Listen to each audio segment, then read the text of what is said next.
All right, Rick, I think Okay, we're good to start, Dennis? yeah, whenever Jeff's ready, let us know. Yeah, we're ready. We can go now. Okay.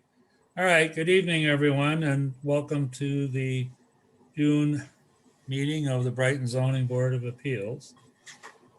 Just let me give you a couple little pieces of information of how we will handle this meeting tonight.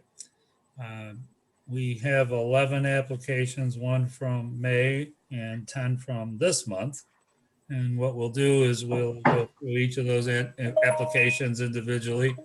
It'll ask you to identify yourself if you're presenting the application. And please let us know why you feel we should approve it. The board members may very well ask questions of you. And then we will close the public hearing and move on to the next application. When we finish all of those, we will then begin a caucus and take each individual application and discuss them and render a decision. And if you'd like to stay on for that, you're welcome to. If you decide not to, then you can call Rick DiStefano in the building office tomorrow and find out what happened with your application. Okay, Rick, was there any other pieces of information? I know there's some correspondence that was given that you sent out today, and Yeah, just for anybody in the audience, application 6A0321 has been postponed, and application 12A0520 has withdrawn. So if there's anybody in the audience who would like to hear those, they will not be heard tonight. okay, very good. Okay, so at this time, I'd like to call this meeting to order. Can you please call the roll, sir? Let me just state that the meeting was advertised in the Brighton Pittsburgh Post of May 27th, 2021. Mr. Primo. Here. Ms. Schwartz. Here. Ms. Thompson-Wright. Here. Ms. Dale.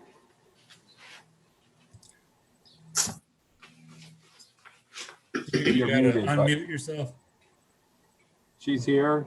Yeah, Here I am. And- Sorry, I wasn't allowed to. okay. And Ms. Schmidt. I'm here. Let the record show all members are present. Okay, so we have minutes. Excuse me. So any additions or corrections to the minutes, please? Yes, member Judy? Yes, Judy? Okay. Hold on. On page 10, line 14, add an E at the end of the first word. On page 17, the first word in line 6 should be retired. Page 28, the first word in line 7 should be garage.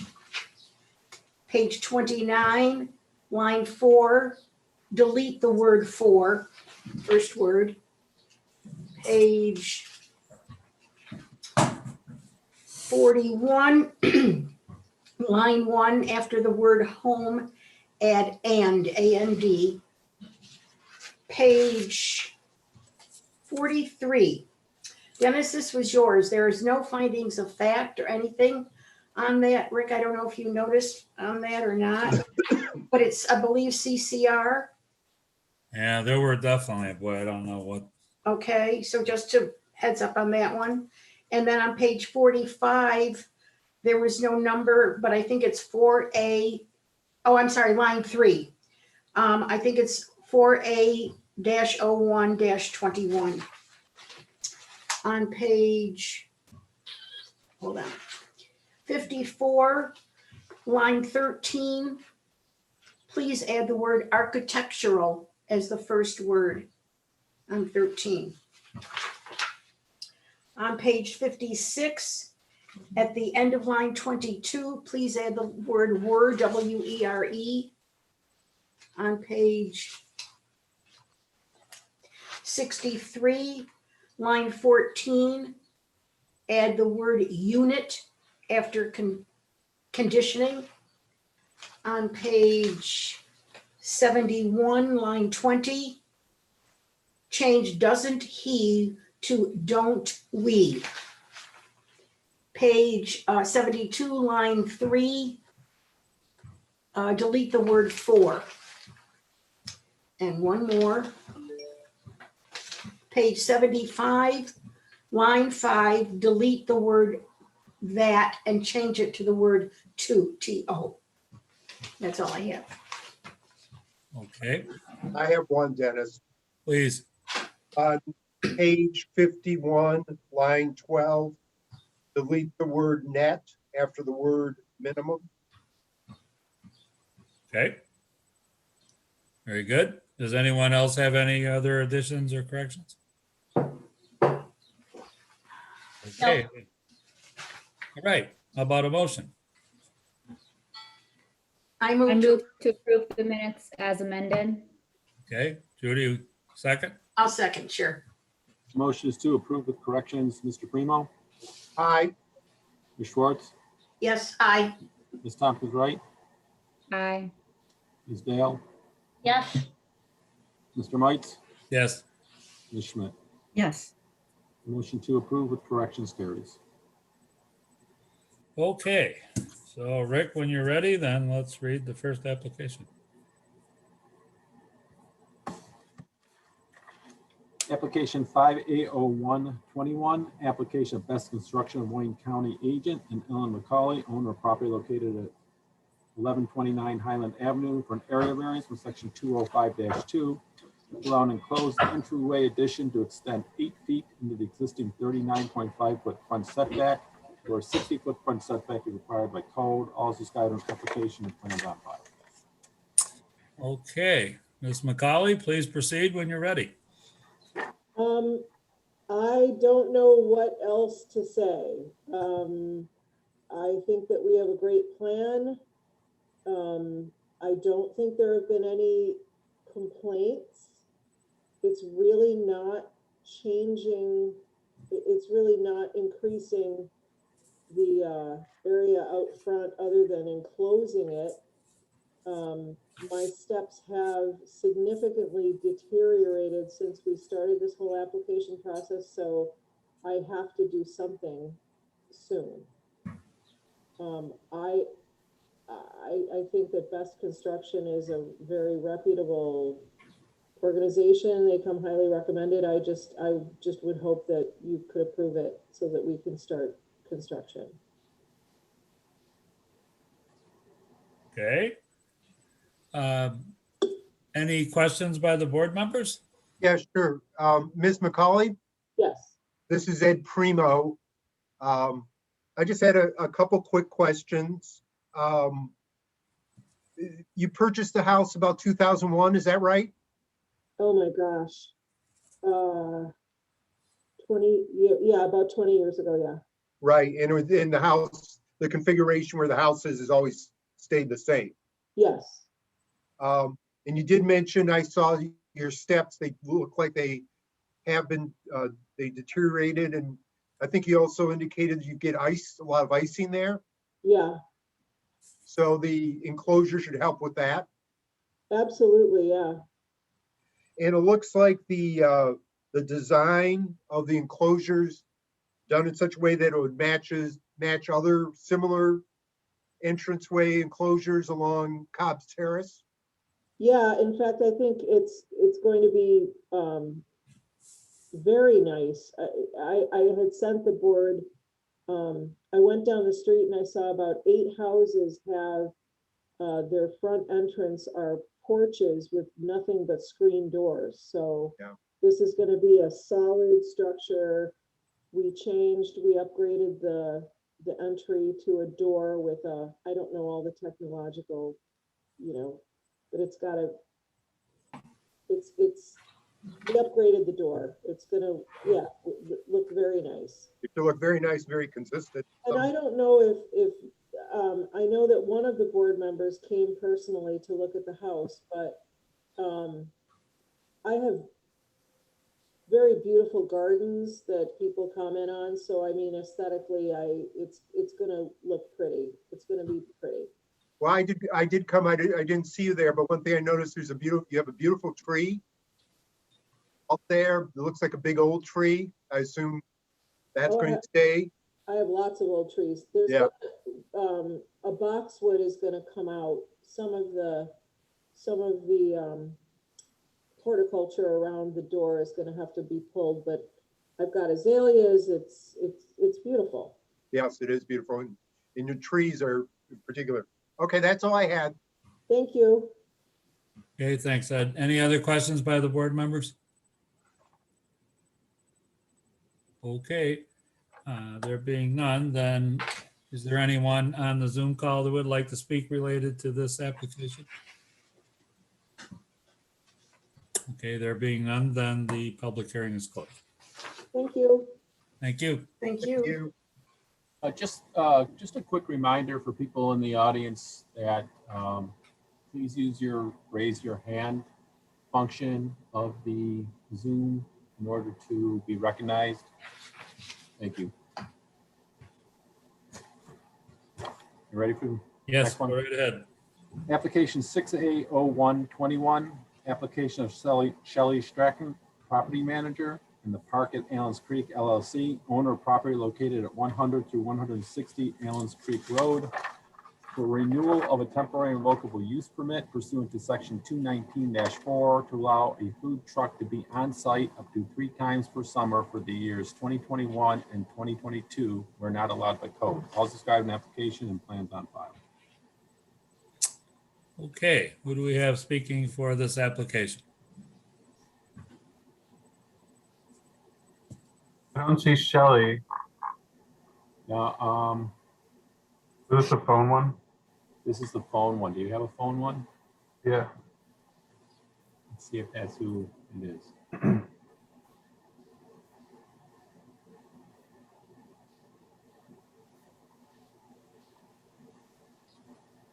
Hello, Hello? hello, yep, hello. Yes, are you representing Allens Creek Park? Yes, I'm John Tears, the superintendent of the park. Thank you. Okay. Very good. John, just can you give us an address, please, for, I've been the superintendent at the park at Allens Creek for about 20 years now. yeah, just need an address, sir. Oh, the address, Yeah, My for yourself. address- Yep. myself, my living address or where I'm at the Or park? the business address is fine. Okay, 120 Allens Creek Road is a business address. Okay, thank you, sir. Go ahead and proceed when you're ready. All right, it's just the food truck again for another session. It really pretty much explains itself in the paperwork. Location is exactly the same place we've done, following all the same existing rules that we applied to before. Okay. Was there any issues the last time you had it? I don't believe, Rick, we heard any issues, did we? No, we have not heard any issues in regards to it. Okay.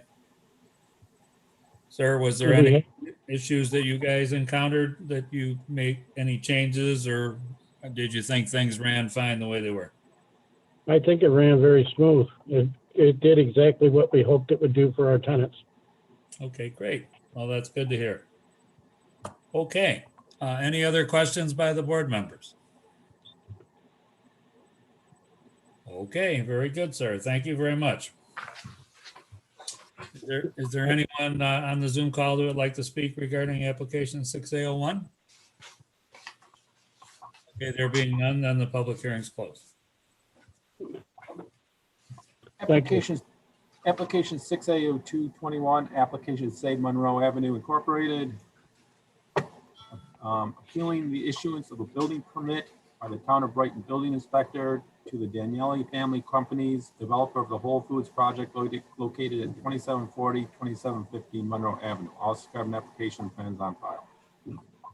Okay, but just before we start this application, counsel to the board, Mr. Gordon would like to give us a little information. Thank you, Mr. Mites.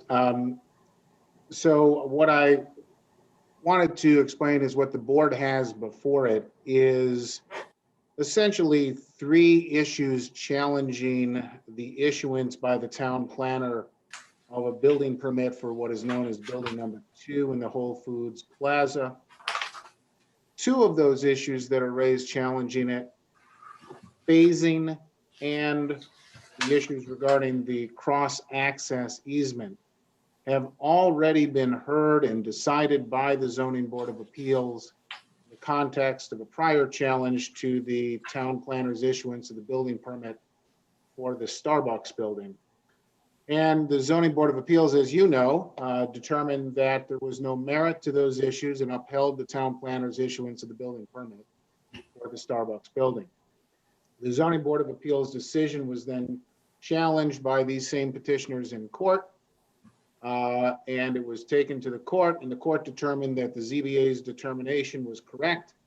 And again, found that the issues relating to phasing and the cross-access easement lacked any merit. Thus, those 2 issues have been determined by a court of competent jurisdiction, and reconsideration of those 2 issues by the Zoning Board of Appeals would be precluded because it's been determined by a court. There really is no need for testimony on either of those issues. The 3rd issue, however, includes or involves the computation of the square footage for building number 2. I expect that the Zoning Board of Appeals will hear testimony during the public hearing regarding the computation of the square footage on this issue. That's the background that I wanted to provide to the board as we begin this public hearing. Okay, Ken, thank you very much. So we'll proceed along those guidelines. So who do we have speaking for Save Monroe Inc.? Mr. Chairman, Aaron Sakin of the law firm Hodgson Russ, attorney for Save Monroe Ave. Okay, and just an address for you, Aaron, please. Your business address is 140 Pearl Street, Buffalo, New York, 14202. Okay, so then please proceed when you're ready. Okay. Thank you, members of the board, for hearing us on this appeal tonight. I just want to add to something Mr. Gordon had mentioned a moment ago, and obviously acknowledge that the court had decided in large measure issues 2 and 3 that we raised in our appeal with respect to the cross-access easements and the phased construction, and we would rely on our papers for those arguments. But I did want to point out to the board that we are, as much as we respect Judge Odorizzi, we disagree with his decision, and obviously we're appealing that. And so the purpose of including these in our appeal to the board is to reserve our rights and not to have it be interpreted as we're waiving those arguments, because we do hope that we will be successful on appeal. I do want to point out one very minor issue, though, with respect to the phase construction, and that has to do with the timing of construction. As you're probably aware from the last time and the last public hearing, the seeker findings, which were actually adopted as part of the incentive zoning approval, required construction to be completed within an 18-month period. At the time we had challenged the first building permit, that permit had been issued less than 18 months from the commencement of construction. In the case of this building permit that we're challenging, the building permit was issued some 23 and a half months after the commencement of construction. So that would be outside the 18-month window, plainly outside the 18-month window that was permitted under the incentive zoning approval and the seeker findings. So that would be one addition that I would add. Okay. With respect to the main claim and the square footage of the building, this issue is significant. And I'm actually glad that the town attorney and Mr. Boehner had submitted a letter to the planning board, because it essentially admitted what we pointed out in our appeal, that the building inspector and the planning department have approved square footage for building number 2 on the property. They've approved a permit for it for square footage that is larger than what was approved by the planning board in the site plan. It's a difference of about 130 square feet. You can't do that under the town's zoning code. I mean, the key provision here is section 225-3B. It says the building permit shall be issued, no building permit shall be issued for any building subject to site plan approval by the planning board or subject to review by the architectural review board, except in conformity with the plans approved by either or both of said boards as appropriate. Nothing in there allows the building inspector and the planning department from deviating from the site plan. You have in front of you, they're sharing on the screen, a shot of the approved site plan in building number 2. That's the building that I would say is it's shaded in brown. It's in the top right on the diagram. And I should point out before I get into some of the specifics here, this building is of particular importance because, as you can see, it is closest to the Auburn Trail. In fact, it almost abuts right up against it to the rear of the facility. And also notably, and this context I think is important, especially when we're talking about square footage being added to buildings. Supervisor Maley and eventually the town board, right in the run up to the approval of the incentive zoning, required a reduction of about 6,300 square feet to the project because of the size, the intensity, and the traffic problems.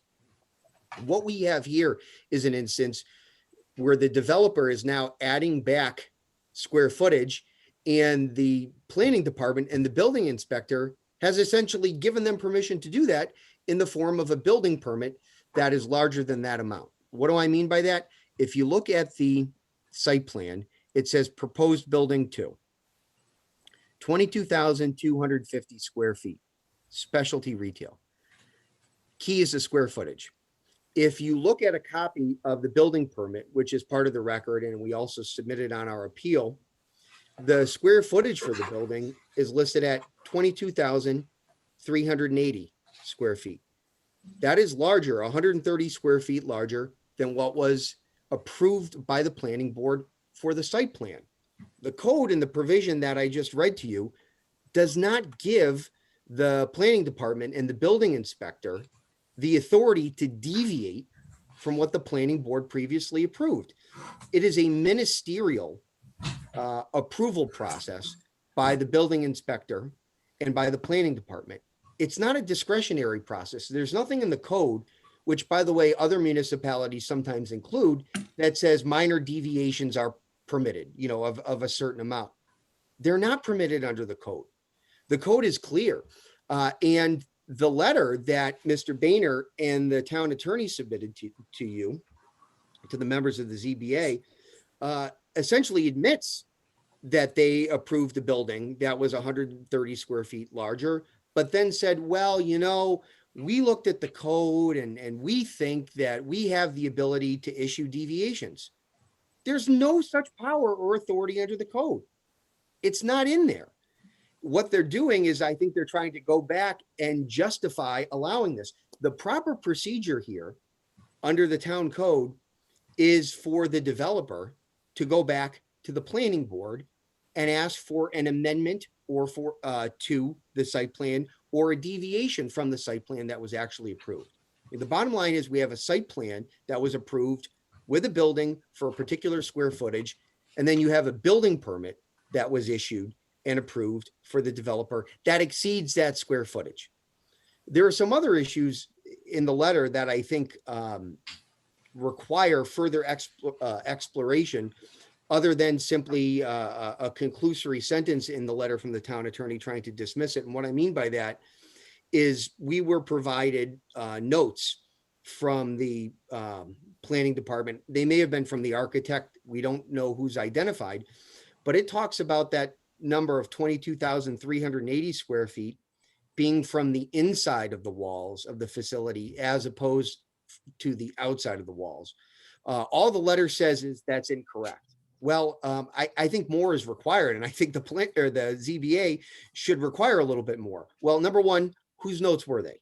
Number two, Why did they write it was 22,380 square feet from the inside? Because as you know, the number would be larger if they measured from the outside of the walls, right? So who wrote it? Why did they write that original number? Why is it incorrect? What process did they go through to determine that was incorrect?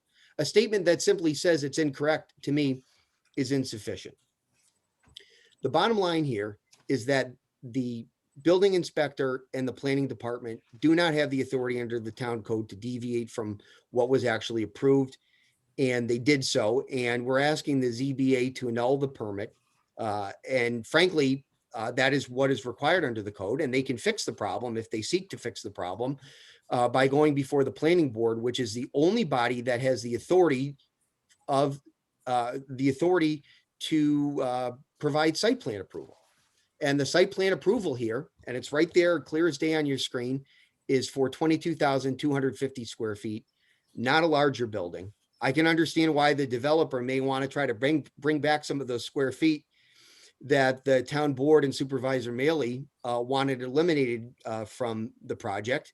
But if they want to do that, the process is very simple. They have to go and they have to have the site plan approved for what they actually built, and they didn't do that. With that, I'm happy to answer any questions that the members of the board may have. Okay. Thank you, Mr. Zarkin. Questions? Jeannie, you have a question? I don't believe so. Oh, I'm sorry. I thought you had your hand up. No. Okay. All right. Questions by any of the other board members at this point?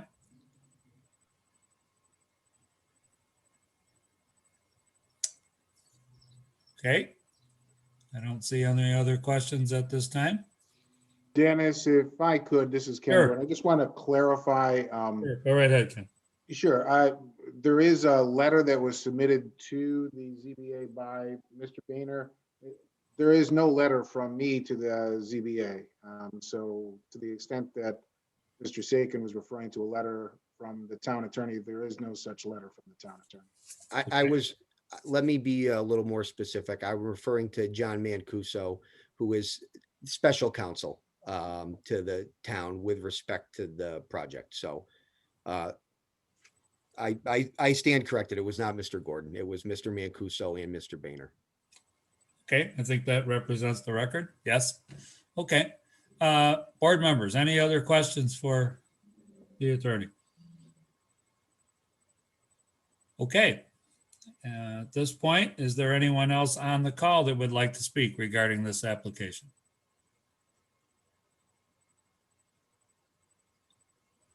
I'm sorry, was there any?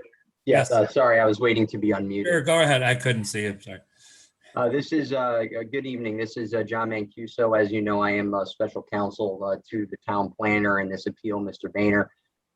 I just wanted to briefly touch on a couple of points, and then I'll turn it over to Mr. Boehner to conclude the presentation. As our submissions reflect, and as the town attorney has referenced here tonight, there are three issues being raised in the appeal, two of which the second and third grounds in SMA's current appeal regarding the finding that the cross-access easements were valid, sufficient to implement the access management plan, as well as the project being constructed and not being constructed in multiple phases. As this board is aware, these issues have already been ruled upon by the Zoning Board of Appeals, which denied SMA's prior appeal on that basis. And those issues have also been reviewed by Supreme Court and a court of competent jurisdiction that has affirmed this board's determination in that regard. Their appeal is essentially verbatim of the prior appeal that was filed with this board, and the ZBA's and the court's determinations are preclusive as to those issues. And we would also submit, substantively speaking, the extensive record that has been before this board and its prior findings speak for themselves and should stand. As to that additional issue that was essentially supplemented regarding the phasing of construction because a second building permit was issued beyond an 18-month period, this argument was in fact argued as part of the prior matter. There was argument that the building permits were being spread out over beyond an 18-month period. and that was not accepted as a basis to annul the prior permit. The court, in its decision, which is attached to Mr. Boehner and my joint submission with respect to this appeal, did reference the 18-month period, but nevertheless found that there was documentary support for that the building construction did not need to be done all at once, would instead be spread over a period of time, governed by separate building permits and subject to extensions. And regardless of the verbiage employed, the building permit allowed site work for the whole site and is essentially a component of single phase construction. The fact that the buildings were being spaced out is not enough to undermine the building permit. And so we would submit that rationale would have equal force and effect to what is being argued here, to the extent that SMA is attempting to influx a new additional argument into that phasing issue that has already been addressed. Otherwise, we would rest on our submission for those 2 points. And as for the remaining third ground of the appeal, I would like to then now turn it over to Mr. Boehner to address that point. Thank you, John. Good evening. Once again, I am Ramsey Boehner, and I would like to thank the Zoning Board of Appeals for giving me the opportunity to speak tonight in opposition to the second appeal regarding the issuance of a building permit for the project. As always, your time, effort, and consideration regarding this matter is greatly appreciated.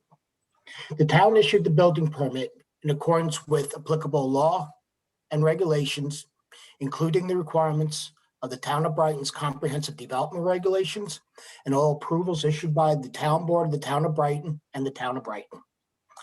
In my submission, I have provided applicable provisions of the Town Code and Comprehensive Development Regulations, which the town interprets as authorizing the issuance of a building permit when the associate planner is given satisfactory proof that the proposed construction is in conformity with the approved site plan. Based on the town's review and evaluation of the applicable documents and plans, the building permit was issued in conformity with the site plan. The site plan, as approved by the planning board, shows building 2 as having a footprint of 22,250 square feet.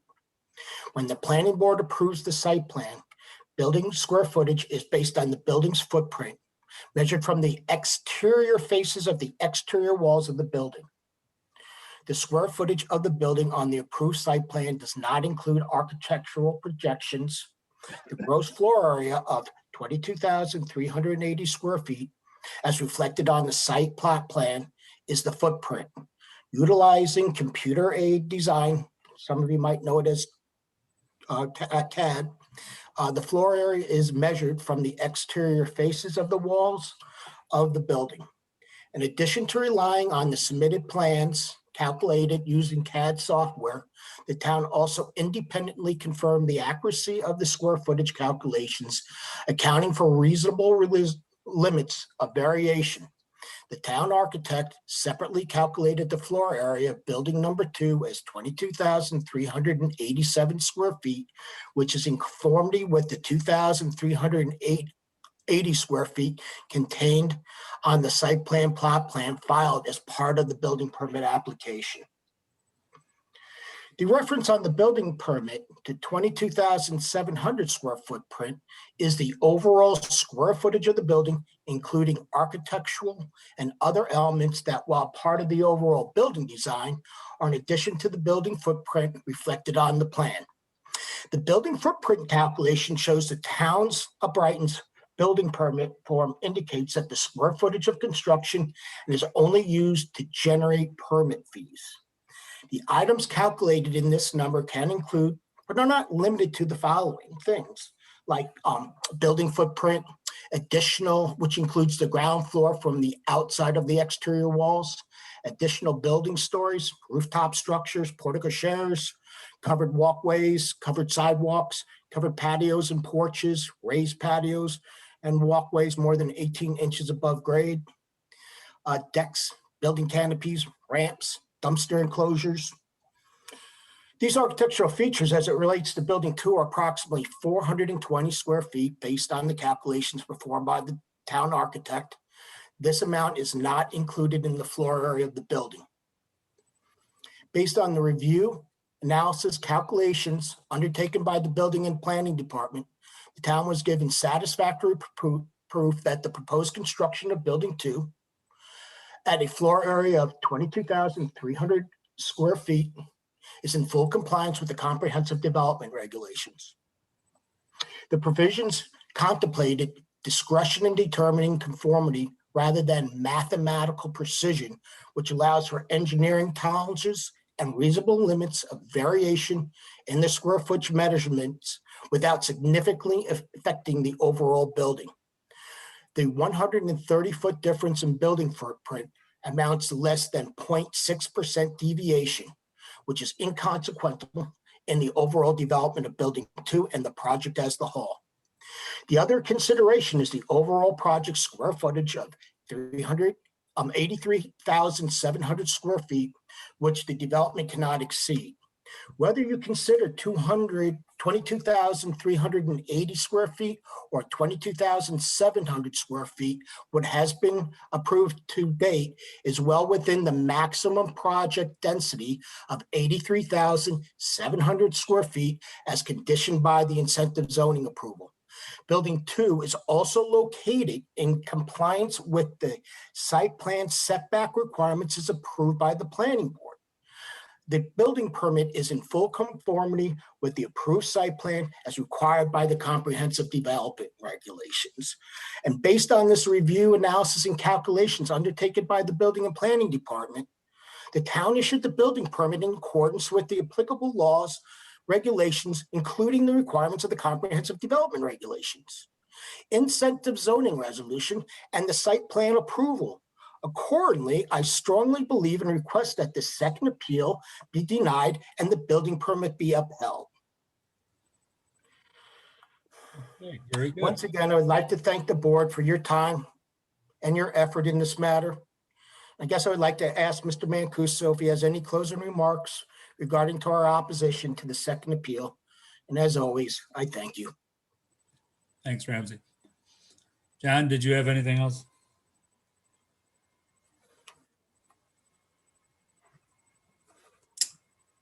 Thank you. I'll pause for 1 second to the extent that the board has any questions of myself or Mr. Boehner before concluding. Okay. Board members, are there any questions on the president? Andrea, did you have something? I think Kathleen had one first. Okay, go ahead. All right, that's fine. Kathleen, go ahead. Okay, Mr. Boehner, thank you for coming in. Only because you went over it very quickly. Can you again explain to me the two different types of measurements, how you measure from the floor space versus the kind of the extra space, the awnings, etc.?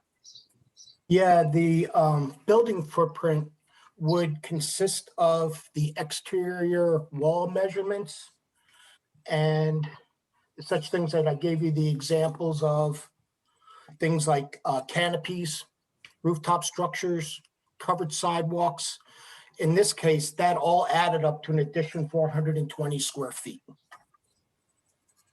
The square footage, gross square footage, is an exterior measurement of the exterior walls only. And and I don't want to put you on the spot, but where in the documents that were submitted to us does it say that how you will measure? Is that something in the Brighton code that talks about how it's measured? What's measured? There's a definition. Yes. That I think is in the letter. Yes. Section 201-5 is the definition of floor area. That's defined as the sum of the gross horizontal area of the several floors of the building or buildings on a lot measured from the exterior faces of exterior walls. Thank you. Are you set, Kathleen? I am, thank you. Okay, and then let's have Ms. Dale.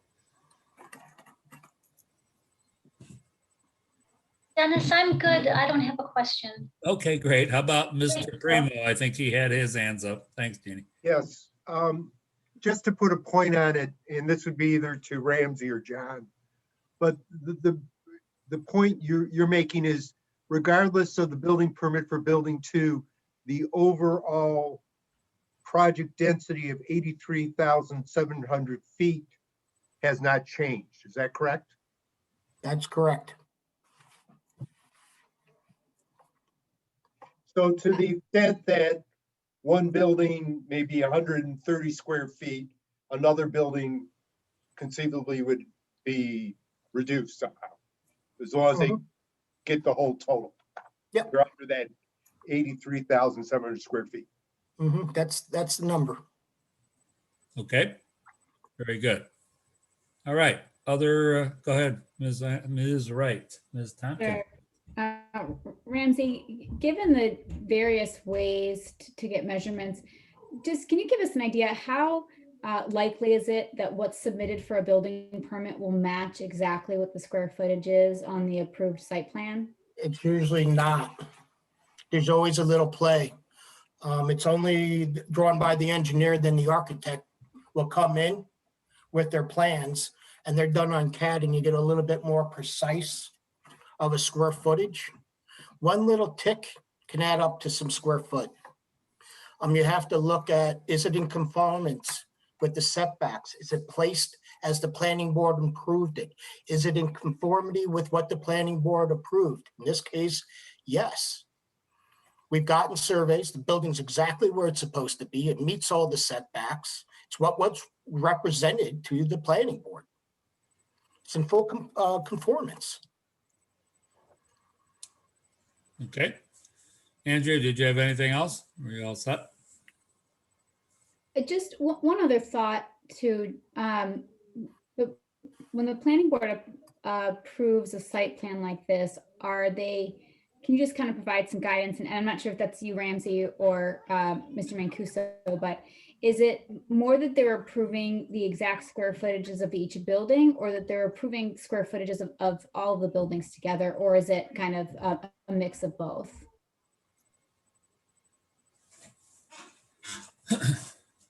Ramsey, can you? Well, I guess I was trying to think of what you were asking me. I guess my response would be a mix of both. Okay. All right. Judy, you had a question? Yes. So Ramsey, am I hearing you correctly saying that the 22,700 is within the overall square footage and isn't going over it in any way? No, the footprint, Judy, includes other things than the gross square footage. It includes canopies, overhangs, So walkways. it's just the actual footprint that gets into It's the actual, yeah, it's, Great. we're playing with terms here and it can get confusing. Okay, thank you. But you have architectural features that get added onto the building when it's getting designed architecturally. And when we do our building permit review, the fee is based on the areas that we reviewed. They may not be part of the building. They could even be a dumpster enclosure. Okay, We're looking at it, it's going in as a fee. Square Thank you. footage fee. Okay, very good. Okay, other questions by the board members or anyone else? Dennis? Yes. This is Ken Gordon. Yes, Ken. Thank you. I just wanted to ask a couple follow-on questions from what Member Wright was asking you, Mr. Boehner. Bear with me here. I want to set the record here clearly. How long have you been working for the town of Brighton? 31 years going on 32. And during those 31 or 32 years, have you worked always in the Department of Public Works? Yes, in the building and planning department. What's your present title? I have a couple of them, but associate planner, building inspector, environmental liaison officer. How long have you been associate planner? Excuse me. Approximately. 20 years, not exactly sure. It's been a while. During those years, about how I'd say probably many? 25 years. I'm sorry. What's that, Ken? During those years, approximately how many site plans have you reviewed in the process of issuing building permits? And I'm not looking for any kind of exact number. I'm looking, are we talking Hundreds. about hundreds? Hundreds, absolutely. Hundreds a year, yeah. You look at Sure. them all day long.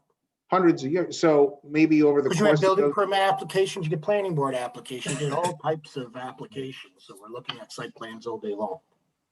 is it fair to say that over the course of those years, perhaps thousands of building permits based upon site plan applications? Absolutely. And Ms. Member Wright's question was, how common is it? I just wanted to give that some context.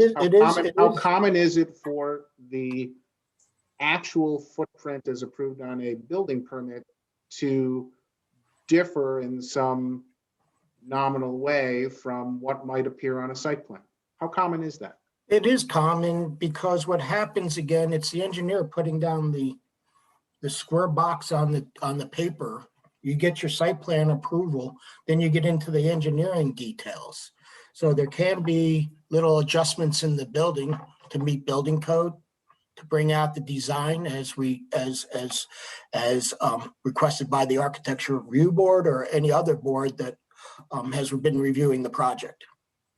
So in these thousands of building permits that you have issued after reviewing site plans where there have been these minor deviations, you have found all of those over the years to be in conformity with the site plan and have issued building permits, yes?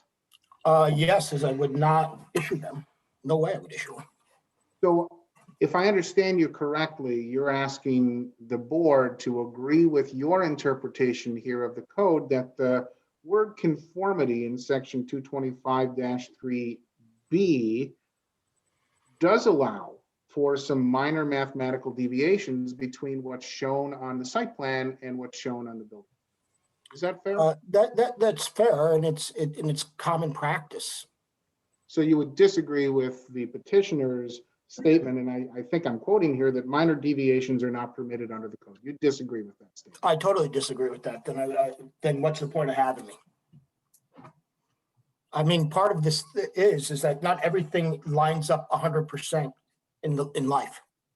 And to make someone go back and spend tens of thousands of dollars over a tick on a page, one little tick can add up to 100 square feet on a project this size very, very fast.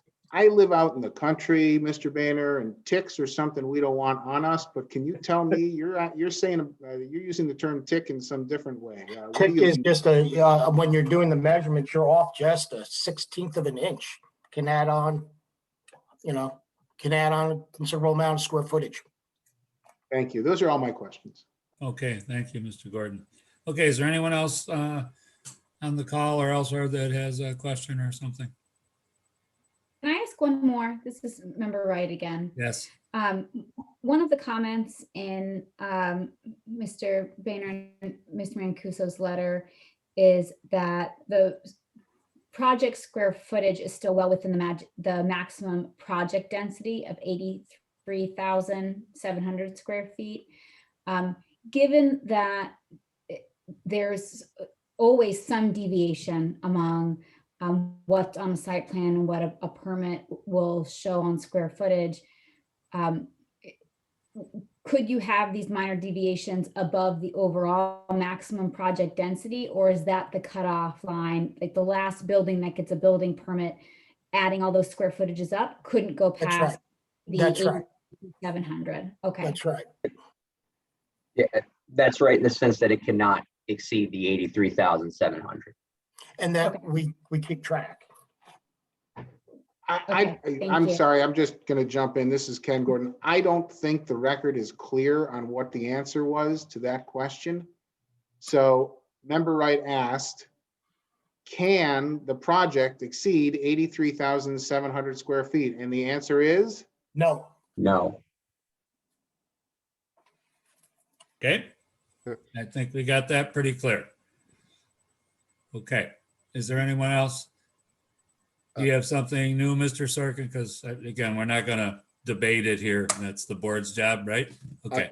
Understood. I would just simply ask and wonder then, if this code allows minor deviations, notwithstanding the fact that it says nothing regarding minor deviations, what's the limit on those deviations? How are they defined?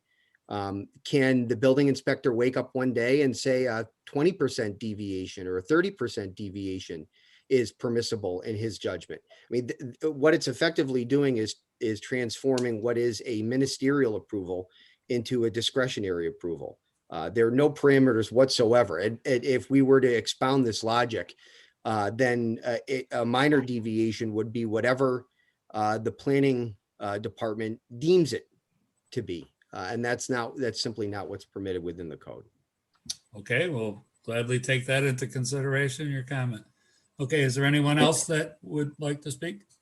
May I briefly address that, Chairperson? Okay, but again, Mr. Mancuso, we aren't going to debate it between attorneys. That's obviously the board has to take this information. So if you have something to add, I would appreciate it.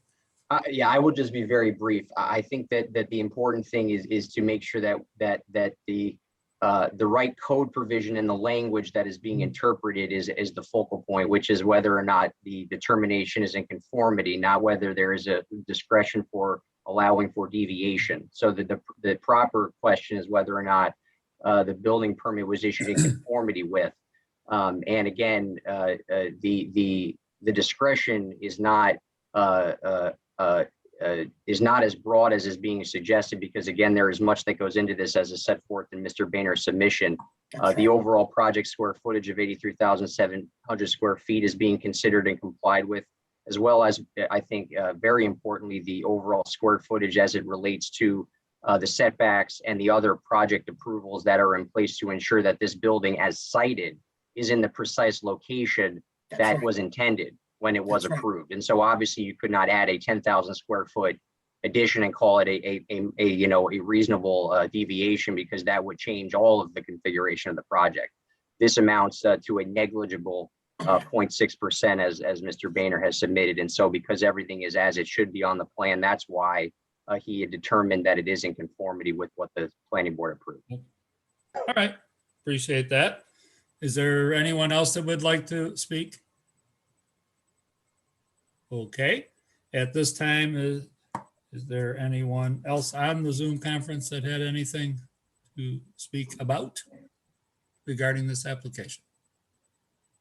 Okay, there being none, then this part of the public hearing is closed. Everyone, thank you. Thank you I very much appreciate it. for everyone's Appreciate your time. presentation. I appreciate the decorum also. Thank you. Okay, once again, application 6A0321 has been postponed. So we'll go on to application 6A0421, application of Jason Mahar, owner of property located at 289 Penhurst Road, for an area variance from section 205-2 to allow a side setback to be 11.2 feet in lieu of the minimum 18 feet required by code, all for the purpose of re-subdivision approval. All described in application and plans on file. Good evening, Al LaRue, McMahon LaRue Associates. What we're trying to do, our client is combining two parcels that are separate parcels now into one. And as a part of that, we just want to clean up the side setback on the existing structure to the southeast property line. So it's essentially pre-existing non-conforming, but it's a matter of just cleaning up the record. They do want to add a pool and do some other work along the north side of the building, and it's important. They have a carport that now extends over essentially what are two parcels, and so this will clean that up, and they can move along with their development. Okay. Questions by the board members? Mr. Chairman, I'd just like to clarify a couple of Sure, statements. go right ahead. The house currently does meet setbacks. However, by adding this second parcel into the mix to make it one, that's what knocks it out of conformance. So I just want to make sure that we realize that as it sits today in conformance. However, with the subdivision, that's what requires the variance. Okay. All right. This would be a administrative resub. Yes, the administrative resub does not need planning board review or approval. Okay, that's a good clarification. Is there anyone else on the board that has any other questions regarding this? Okay. Is there anyone on the Zoom call that would like to speak regarding this application? Okay, There is, yes. there is, okay. Yep. I'm sorry, go, who was,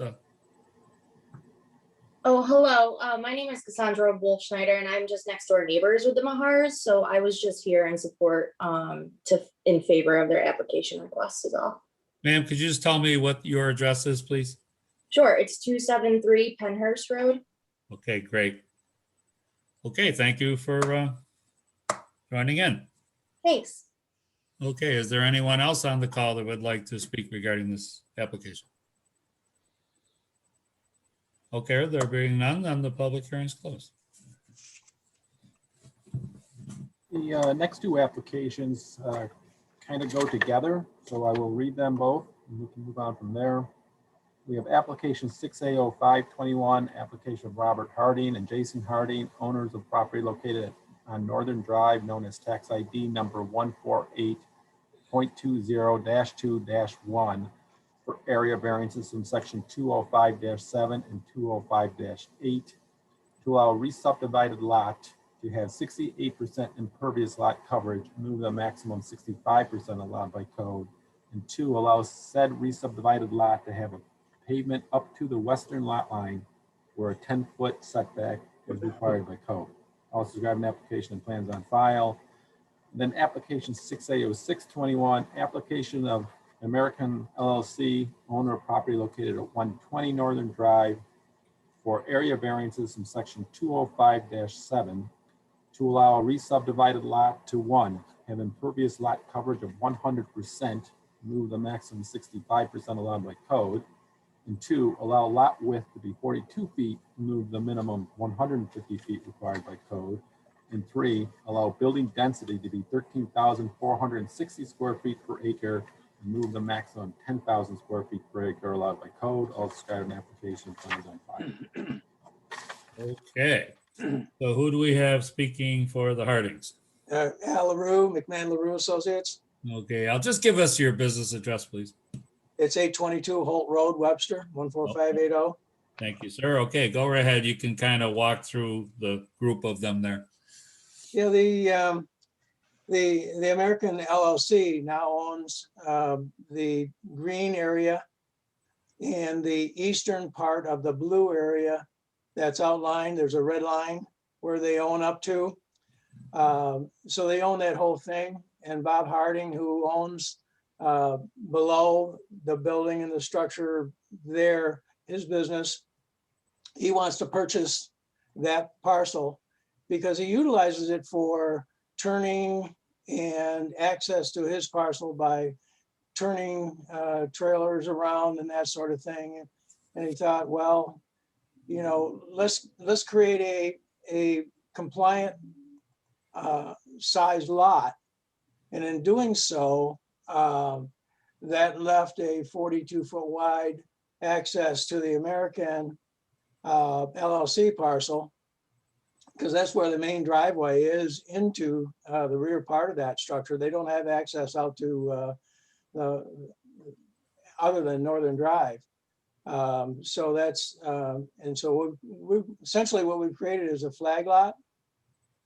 We've provided an easement over that flag lot for access.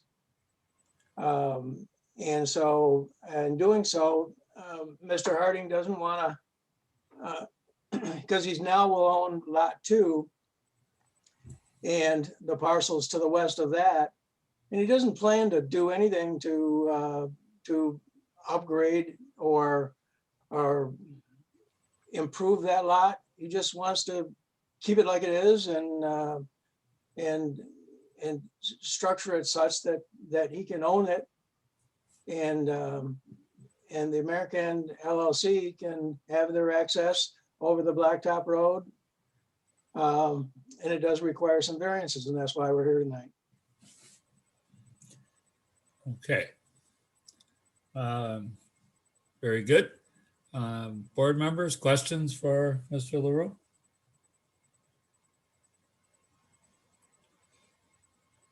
looks. I'm assuming, Go ahead. Member Wright, I'm assuming that there's no water drainage issues on any of these lots, considering how, the impervious coverage on them? No, there's not. And there hasn't been any record of that. And we've talked with Mr. Harding for quite a while, and there hasn't been any issues with that. It's, a lot of it's pretty undeveloped. Some blacktop on the American LLC parcel, but nobody's brought to our attention any drainage issues. And again, we don't plan to, it's gravel right now, but I realize how that interpretation is. It's, it could be blacktop or paved, but we have no intention of doing that. And certainly would stipulate that if that were ever to be paved, then the stormwater issues should come before the planning board. Okay. Can you just, for the record, do you know approximately how long those surfaces have existed in this condition? Oh, wow. Approximately. Well over 20 years. Okay. So, Because Harding has been there a long time, and so has American. They're all older buildings, and that part of that Northern Drive has been there like that for quite a long time. okay. Okay, board members, any other board members with a question? Dennis, I just want to bring up the subdivision plat. Sure. Jeff, Yes. if you could bring up the subdivision plat, just so we can go over it real quick, 'cause I know this is kind of confusing in terms of who owns what and what's being subdivided off. I think the subdivision plat kind of shows it a little clearer. Yeah, there you go. All right, so the new lots being created obviously are lot 1 and lot 2. What currently exists for American is to the left of lot 2, you'll see the property line. So that's what currently exists, is all part of 120 Northern. And then Harding owns just that smaller lot to the left where Jeff is showing you. Right. So basically we're just doing a lot line adjustment where that middle line, that goes away, a new line is created where his hand is now. I think that might be a little clearer than looking at that aerial. Okay. That's helpful. Very good. But again, as Mr. LaRue stated, there's no intention, at least currently, to change the use of these lots or the function of their current use. That's correct. Okay. Okay, other questions by board members? One of the lots, sorry, this is Member Wright again. One of the lots will have a 42-foot width. Can you show on this subdivision map what that width is? That is a whole new lot? Yeah, the lot width has got to be taken from the setback line, and since the setback line's off of Northern Drive, that's where the access point is. So where Jeff is putting the hand right there, that's where the lot width is taken. But if you go back up into the lot itself, way where the building is, the lot width is obviously much greater. Okay. Yes, that makes sense. Okay. Yeah. Okay. Other clarifications or questions? Okay, great. Thank you, Mr. LaRue. Is there anyone who would like to speak regarding this application? Or applications, I should say. Okay, there being none, on the public hearing on both of these applications is closed. Thank you very much. Thank you. Application 6A0721, application of Briella Messina, agent, and Ralph Petrucci, Castle Office Group LLC, owner of property located at 180 Sawgrass Drive, for a temporary and revocable use permit pursuant to section 219-4 to allow a food truck on the site once per week through the summer of 2021. We're not allowed by code. Also have an application plans on file. Okay, who do we have speaking for 6A07? Hi, this is Kelsey Prem. I'm the nurse manager at Sawgrass Surgery Center, and Brielle is on the call as well.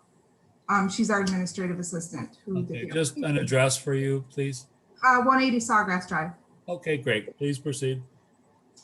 So we are hoping to provide an amenity for our healthcare workers at 180 Sawgrass Drive, which includes the surgery center downstairs, and then 3 suites upstairs, 3 clinic suites, all U of R employees. We're hoping to provide a food truck as a show of our appreciation to employees during the summer months, June, July, and August, 1 day a week.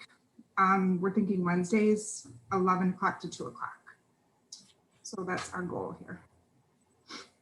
Now, will this event or these events, I guess, be open to just anyone or just employees of the center, or what is your plan there? So our plan is definitely not to advertise for the public, just strictly for employees. So letting the employees of the building know there'll be a truck, if it's approved, the time and date of each truck, but certainly not for the public. Okay.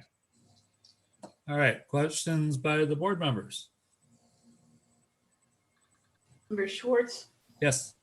So a total of how many times do you anticipate the truck coming there?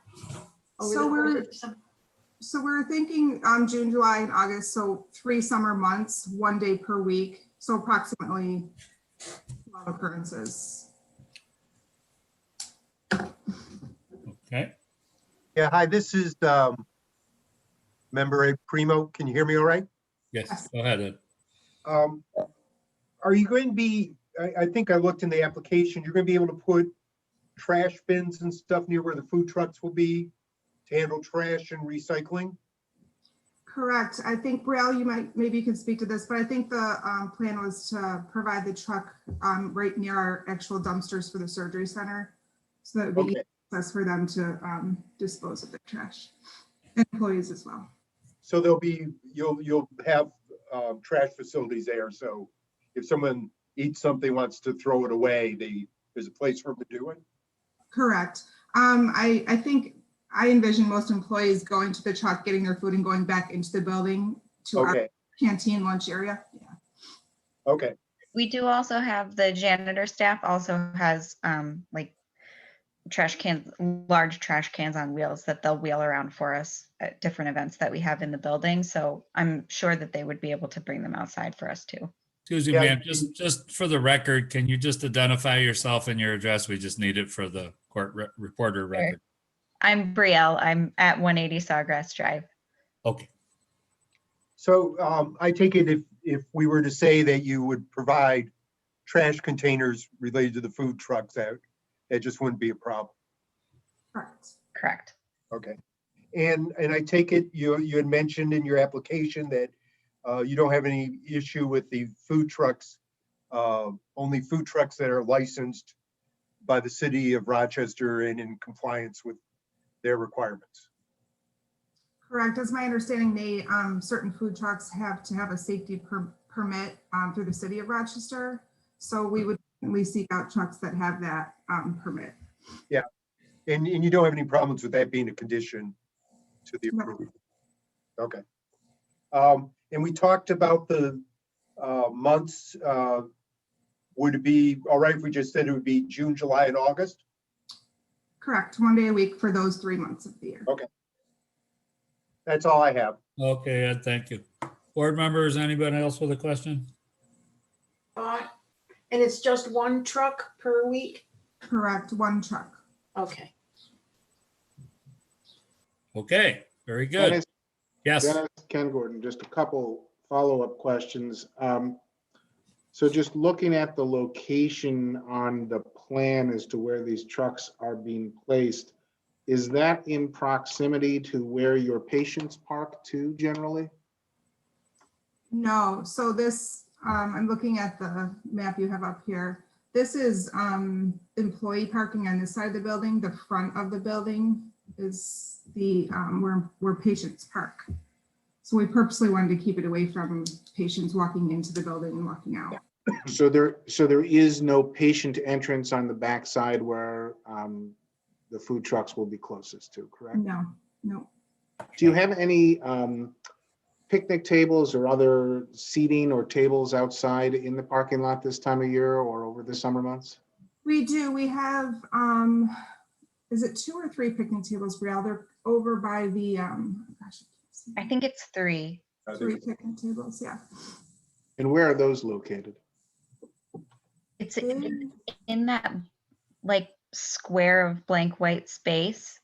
Yep. straight Yep, there. right there. Yeah. Okay, not in any parking spaces. No, no, no. And Rick, maybe this is a question for you. I think I know the answer, but it looks like they're going to be taking up approximately 6 parking spaces for these food trucks. That doesn't put them in any compliance issue relative to their parking ratios? I think on a temporary basis like this, it wouldn't have any impact. If it was a permanent structure there for 3 months, then it might, Ken, but I think the fact that it's going to be basically only on site for a couple hours once a week, I don't think will have any impact on the parking. Thank you. Okay, any other clarifications or questions? Okay, very good. Is there anyone else on the Zoom call that would like to speak regarding this application? Okay, there being none, then the public hearing is closed. Thank you. Thank you, ladies. Application 6A0821, application of Catherine Turner Jacobs, owner of property located at 255 Fairhaven Road for an area variance in section 207-2A to allow a portion of a 6-foot high fence to extend into a front yard where the maximum fence height is 3.5 feet as allowed by code. Also described in the application and plans on file. Good Okay. evening. Yes, good evening. Great, you guys can hear me okay? Great. So we are just looking to complete our backyard. Excuse Yeah. me, can you just identify your name and address, please? Sorry, Kate Jacobs or Catherine Jacobs, 255 Fairhaven. Okay. Please proceed. Go ahead. Thank you.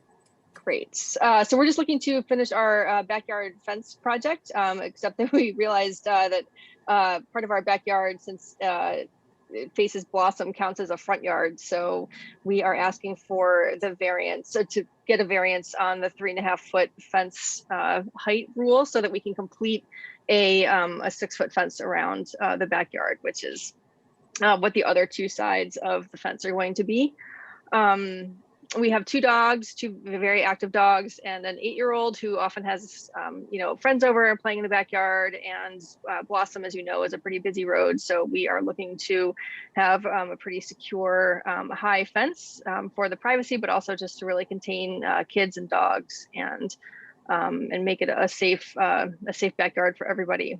And we are only asking to go 16 feet into kind of the front yard, if you will, of our side yard there, because we have a garden already in place, and so the red line of that fence is like exactly to the very edge of our garden. So we're kind of just going in as little as possible into the variance, and there's still a significant amount of yard before you hit the sidewalk. And as you probably saw in the images, I submitted that there's also a pretty significant hedge between the sidewalks. So I think that there's not too much visual impact to the neighborhood. Okay. Very good. Board members, questions for? Yeah, just for the record, Kate, could you tell me how high this fence is going to be to the highest point? 6 feet.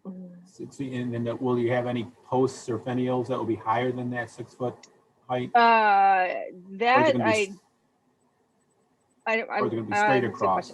I mean, the idea is that it's all straight across, but there may be some variations in the, we're not doing any kind of leveling work of the yard, so there might be Okay, some but there's places no where there's no fennial posts or No. decorative posts or anything like that. no, it's very plain, very simple. The dog ear fence, yes, very simple. Thank you. Yep. Okay. All right. Anyone else with a question regarding this? This is Jeannie Dale. I just wanted to make sure I understood in the application. It looked like you considered a lower fence, but if you did not, that it would be deemed to be insufficient to you to properly contain the dogs. Yeah, they're kind of active, and 3.5 feet just didn't seem like it was going to be. I would just feel worried that one of them in particular is a very active dog, and I don't know that 3.5 feet would, if he was after something on the other side, a squirrel or something, would contain him. So thank you. Thank you. Yeah, just curiously, how long have you lived there? I have been here, I bought this house in 2009, May of 2009. Mhm. Okay, thank you. Okay, any other questions by board members? Okay, very good. Is there anyone on the Zoom call that would like to comment on this application? Okay, there being none, then the public hearing is closed. Thank you. Thank you very much. Application 6A0921, application of Jack and Caitlin Keenan, owners of property located at 55 Elmore Road, for an area variance from section 205-2 to allow a covered front porch to extend 5 feet into the 40-foot front setback required by code. I'll describe an application and plans on file. Okay, who do we have speaking for application 9, or excuse me, 10? Jack and Caitlin Keenan. Okay. Very good. Go ahead. Sorry, it was 9. So yeah, our proposal is we would like to build a front porch. We have a flat front colonial house, which would lend itself perfectly to the style of the front porch that we're trying to do. We have been to the review board. We passed them contingent upon, you know, getting the variance that we're asking for. Due to the significant curvature of the street that we live on, the northeast corner of the porch, the setback there would be 45 feet.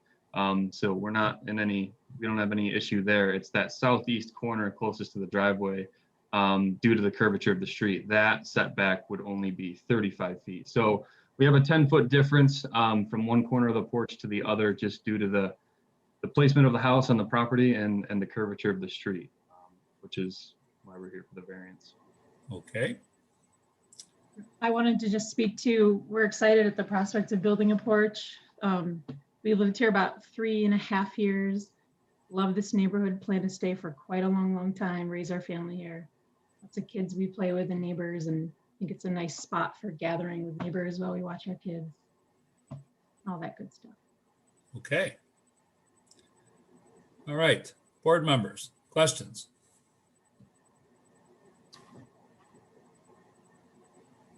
Anything? This is member there's- Wright. Can you just give some background on the width of the porch and why that's the right width for what you're building? So the width of the depth of the porch is going to be 10 feet. Depth. Thank you. That's the right word, depth. Sorry about that. Yeah. So we're going for 10 feet. We've debated 8 and 10. Either way, we're going to need a variance for that corner. But we've just gone to friends and family members' houses that have kind of both depth porches. And when you see it with furniture and you know, if we're possibly eating a meal out there in the evening and you need to slide a chair back to stand up to, you know, to walk away from the table, and kids and toys and those types of things. We just Potted plants. Yeah, all that plants. stuff. Yeah, 10 just seemed to be the comfortable depth that we desire. Okay. All right, other questions by any board members? Yeah, I just have one, Dennis, and just for the record, this is going to be an open porch, no, not screened or enclosed in any way? Correct. Yes. Thank you. Okay. All right, anything else? Okay, thank you very much. Is there anyone on the call that would like to speak regarding this application? Okay, there being none, then the public hearing is closed. All right, thank you. Have a good night. Thank you very much. Application 6A1021, application of Not a Wrap LLC leasee, 570 Delaware 2 LLC, owner of property located at 2830 West Virginia Road, for modification of approved sign variances, allowing for new tenant signage on an approved second building face and relocation of 2 approved menu boards. I'll describe an application and plans on file. Okay. Who is speaking for application 10? Good evening. This is Pete Dollinger, Dollinger Associates, 2170 Monroe Avenue, on behalf of Not a Rap LLC. We also have Jennifer Blaine, who's a member of the LLC, and also Craig Tesler on the call, who is with Premier Sign Systems, who designed the sign that you see in front of you now. Okay, go right ahead then. Thank you. The first thing I'd like to mention is that the board had previously approved a variance for the second business identification sign that faces south down Brighton Henrietta Town Line, or down West Henrietta toward Brighton Henrietta Town Line Road. That was for a Tim Hortons restaurant. They also had a driveway or a drive-through with the menu boards. The character and ultimately the design, I would say, I guess, of the signs is essentially the same as the Tim Hortons, but they changed the logo. I mentioned that to highlight the fact that the addition of one sign and also the drive-through with the menu boards is well within the overall context of the neighborhood. There's a KFC across the street that has a second facing sign towards Brighton Henrietta. There's also a Starbucks that has a second facing sign towards Brighton Henrietta. So it's saying that there's really not going to be much of a change to the overall character of the neighborhood. It's not going to be detrimental to that section of West Henrietta. All the other stores that are along that stretch or are fast food restaurants, smaller retail stores, addition of this other sign and also the drive-through is not going to have any effect on the overall character. Also, I think it's important to highlight the fact that if you're coming, the sign that's going to face south towards Brighton Henrietta is where the majority of the traffic will be coming from. And this is a newer restaurant. They're not local yet. So, they need the advertisement for business, but also, cars that are traveling north up West Henrietta need a little bit of a recognition of where the store is. Otherwise, you could have some safety issues with cars traveling north. Okay. And I guess that's really essentially our proposition to the board that, this has been previously approved. It's going to have some safety benefits, and ultimately, it's going to benefit the business because people are going to know where it is. Okay. Pete, could you just touch on the menu boards and the need for modification of those? I guess I would defer that question to Craig if he's on still. Yes, I'm here. Mr. How can I- Kessler, go right ahead. And what was the question again, please? Craig, could you just kind of explain the need for modification of the approved menu boards that were given to Tim Hortons that Firehouse needs now? Well, and again, speaking to that, Rick, obviously a completely different concept per se. And I know Jennifer, obviously being the franchisee, probably would know more intimately the need, but obviously with the drive-through capability as Tim Hortons has, and the redesign for Firehouse Subs, that basically is the intent. And again, the same drive that Tim Hortons was approved on, the same direction of traffic flow, et cetera. So we're basically just taking advantage of what was there prior to incorporate it into the Firehouse Subs presentation. Does that address what your question was, Rick, or would you like the Vendy to speak? No, I think that's fine. I just wanted to get something on record in regards to the menu boards. Yeah, I guess the thing to consider too is there's really been no alteration to the traffic pattern, the stacking, or anything else as it relates to the changes in these boards. Is that fair to say, Mr. Dollinger? Yes, it is. Okay. All right. Right. Questions by the board members? Yes, Member Schwartz. So could you please tell us how the placement of these menu boards differs from where they were for Tim Horton? Because it says relocation, so Craig, do you want to speak to that, or? To be honest with you, I don't have the prior locations for, I guess the variance would dictate where they were prior, Rick. The prior variance is obtained, so in relation to where we're proposing, again, I can't speak to that definitively, but I would. Yeah, I just think I think the menu boards were kind of spaced closer together. The first menu board you have kind of out right by the preview board, you have kind of right on that turn. Just curious if people are stopping there to preview, does that back up traffic into that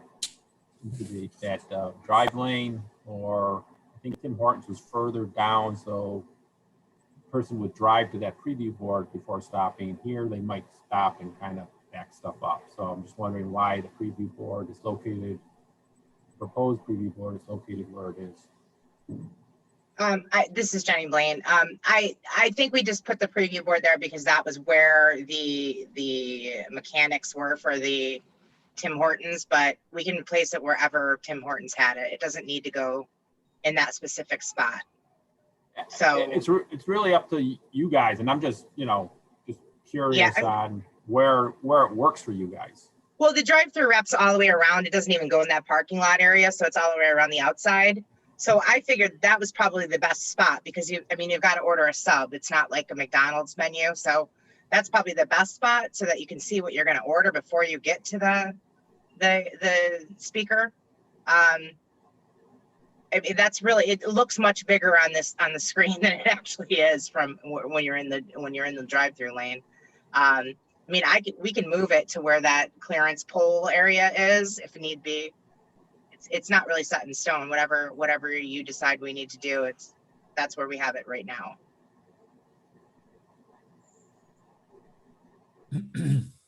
Well, again, it's really not kind of our purview to decide how functionally you think it's going to work. I think the point that Rick was making is, you're entering the queue at that point, and if someone is stopping, is it going to back cars up into the parking lot? I think, Rick, that was what your concern was. Basically, there are two ways into the drive-through lane. One is straight down the parking lot, and one is around the parking lot.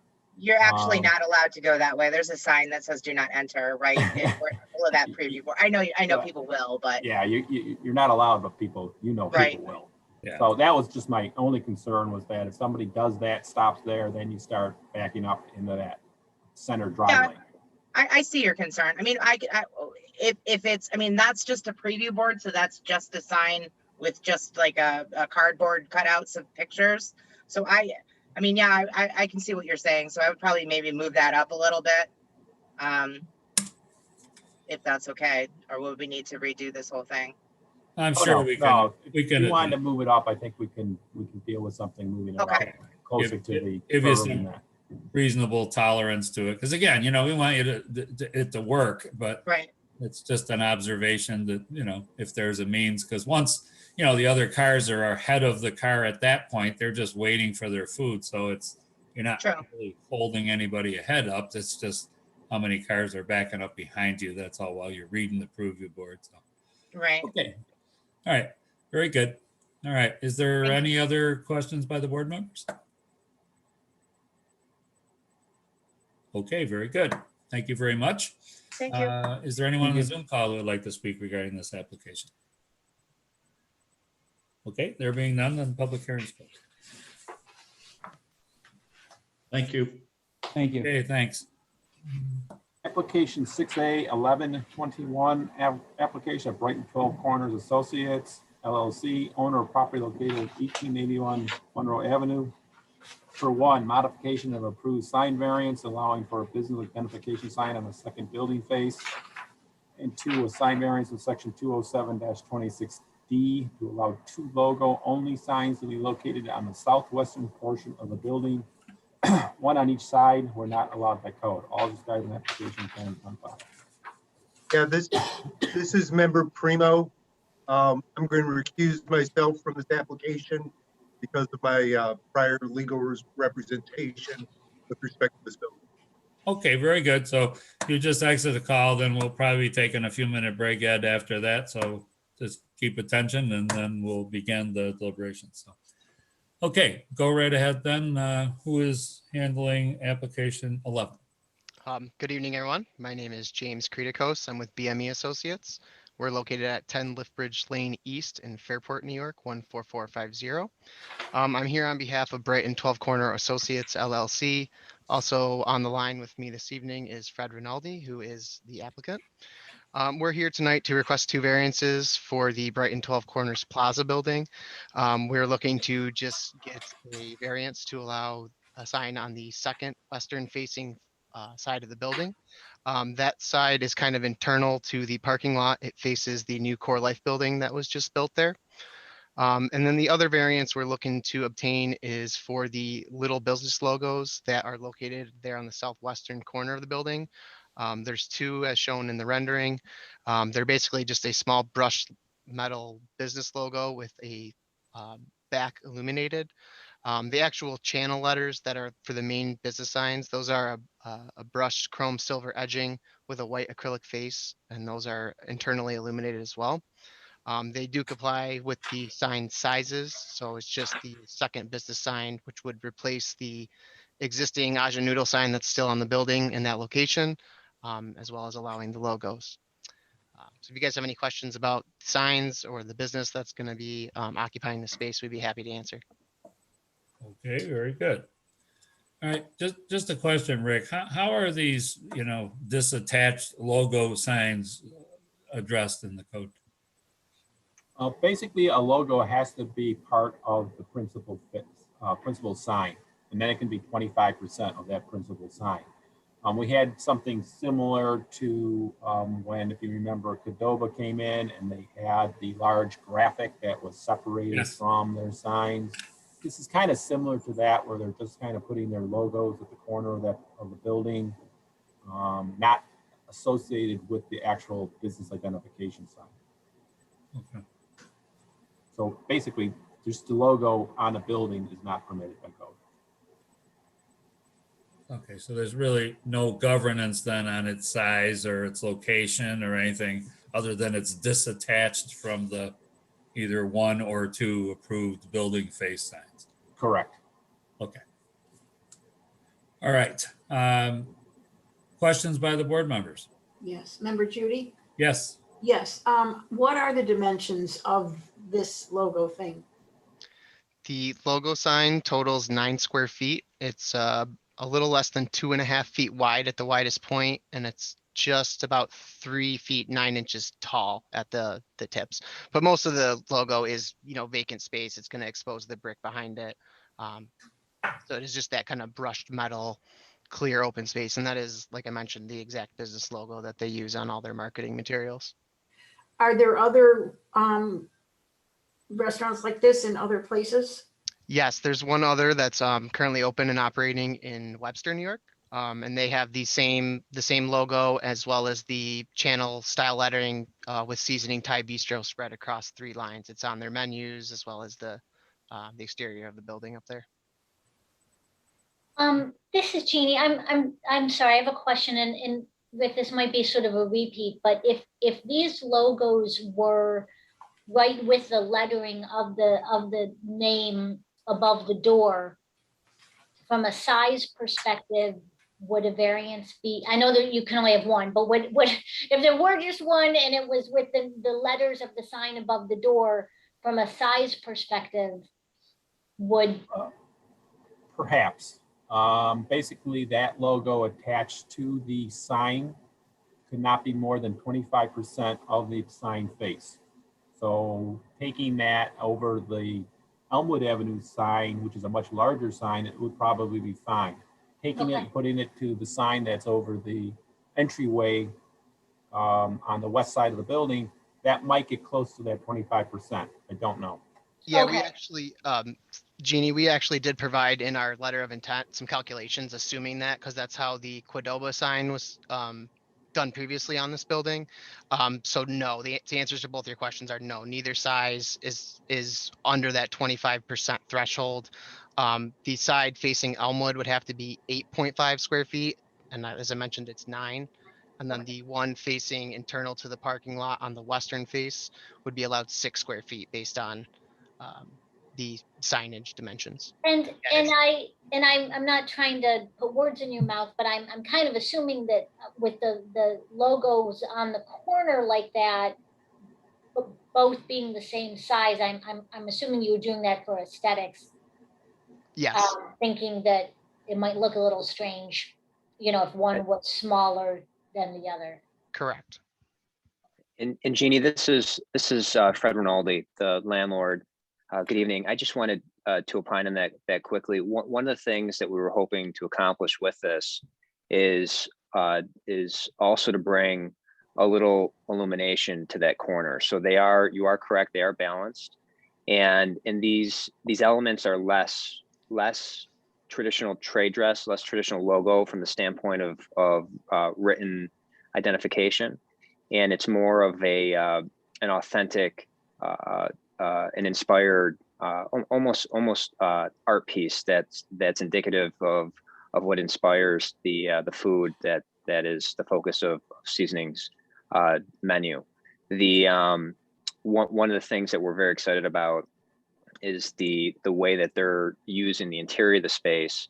And what this is going to help us do, among other things, is draw attention to the primary entry, which will be the doors facing the Core Life Eatery.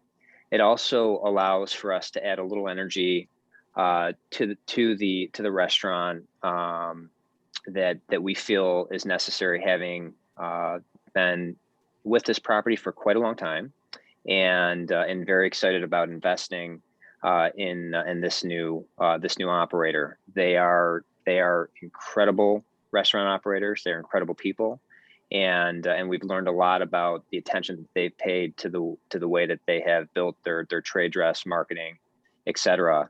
And we believe that these are very important and delicate applications of more light and authenticity than really logo or marketing, if that helps at all. But we did want them to be balanced because, among other things, we will be making some improvements, bringing the wood down that elevation. We've got some beautiful themed landscaping that'll wrap both elevations of their space. Actually, all three sides. We'll wrap all three sides, including the drive-through side where ESL is. And we're very excited about this operator. Okay, So great. as far as the lighting of the brass finish logos, is the reason for it to be backlit? I assume you feel that there's not enough light, otherwise from the open windows there, the interior of the building. Yeah, it's just it's a treatment. It's a treatment that is designed to bring a little energy to that corner. That corner sits even with the windows and the glazing there, and its position on Elmwood. It is a silent corner. We want people to feel comfortable. We really want people to feel comfortable navigating this new space. And you'll see just from this rendering that the inside is going to be very beautiful, very simple, light. It is going to have incredible interior agriculture. So a very simple backdrop and then beautiful plants. They're going out of their way to make this beautiful, even when it's not open, almost like people window shop. So this is a treatment that allows them, we live in an environment where starting in October, we'll have 75 consecutive days where the sun sets before 4:30. And it's just an opportunity to kind of maintain an energy throughout the year. And it's a beautiful, in our opinion, a beautiful treatment against the brick. And it's a very nice, what we did for the purposes of this rendering was really contrasted and exposed the light impact. It'll be a little more delicate than what you see there in the rendering that we've used for today's presentation. And it would absolutely complement the authenticity of what they're trying to accomplish there. And these guys do really awesome programming within Thai cuisine. And otherwise, there's no other exterior lighting of the plaza, correct? So there would only be street lights on Elmwood Avenue, I guess, would be the closest otherwise. Correct. There aren't any formal lights except for the street lights or the parking lot lights, and then there's wall packs for safety for people who are employees that are bringing garbage to the refuge and walking to their vehicles through the back door. They'll use employees enter and exit through the door that's on the ESL drive-through side, and so there's a wall pack there. This is really the only kind of programmed and architectural light that complements their space. And I assume it would go on at the same time as the lighting for the lettering.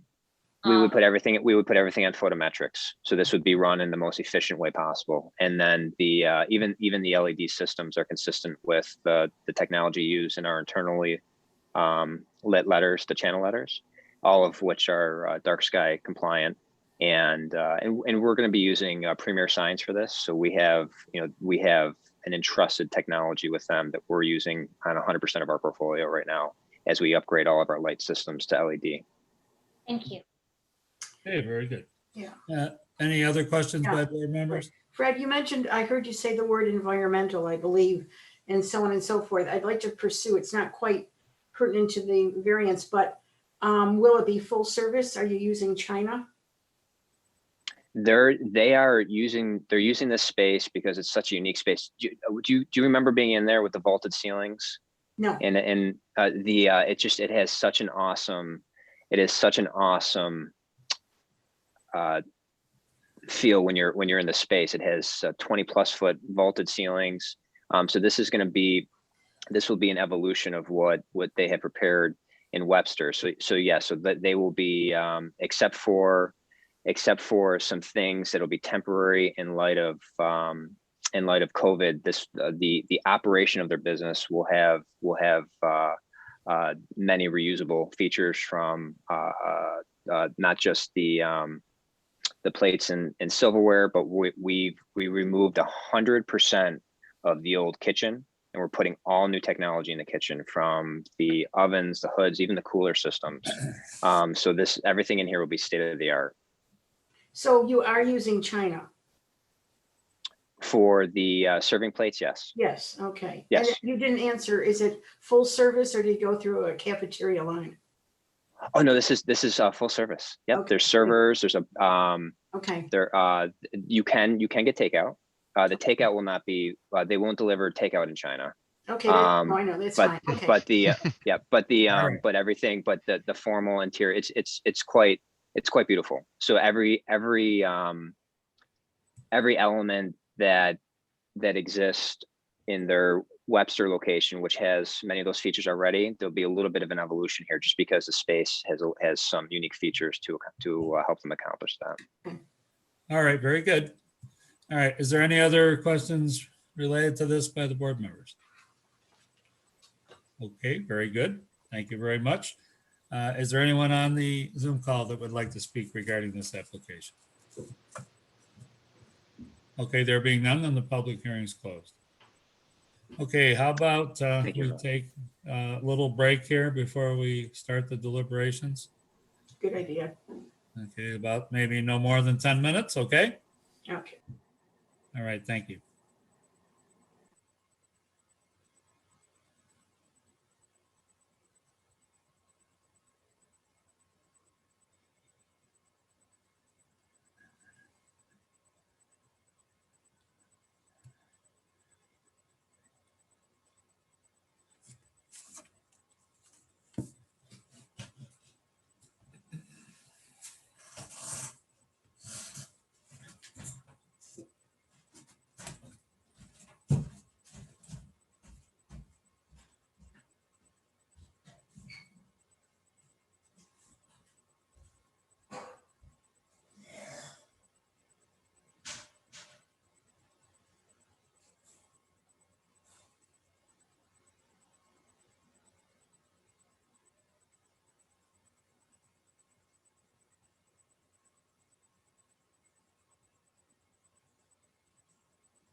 All right, who are we waiting for here? Let's have a look.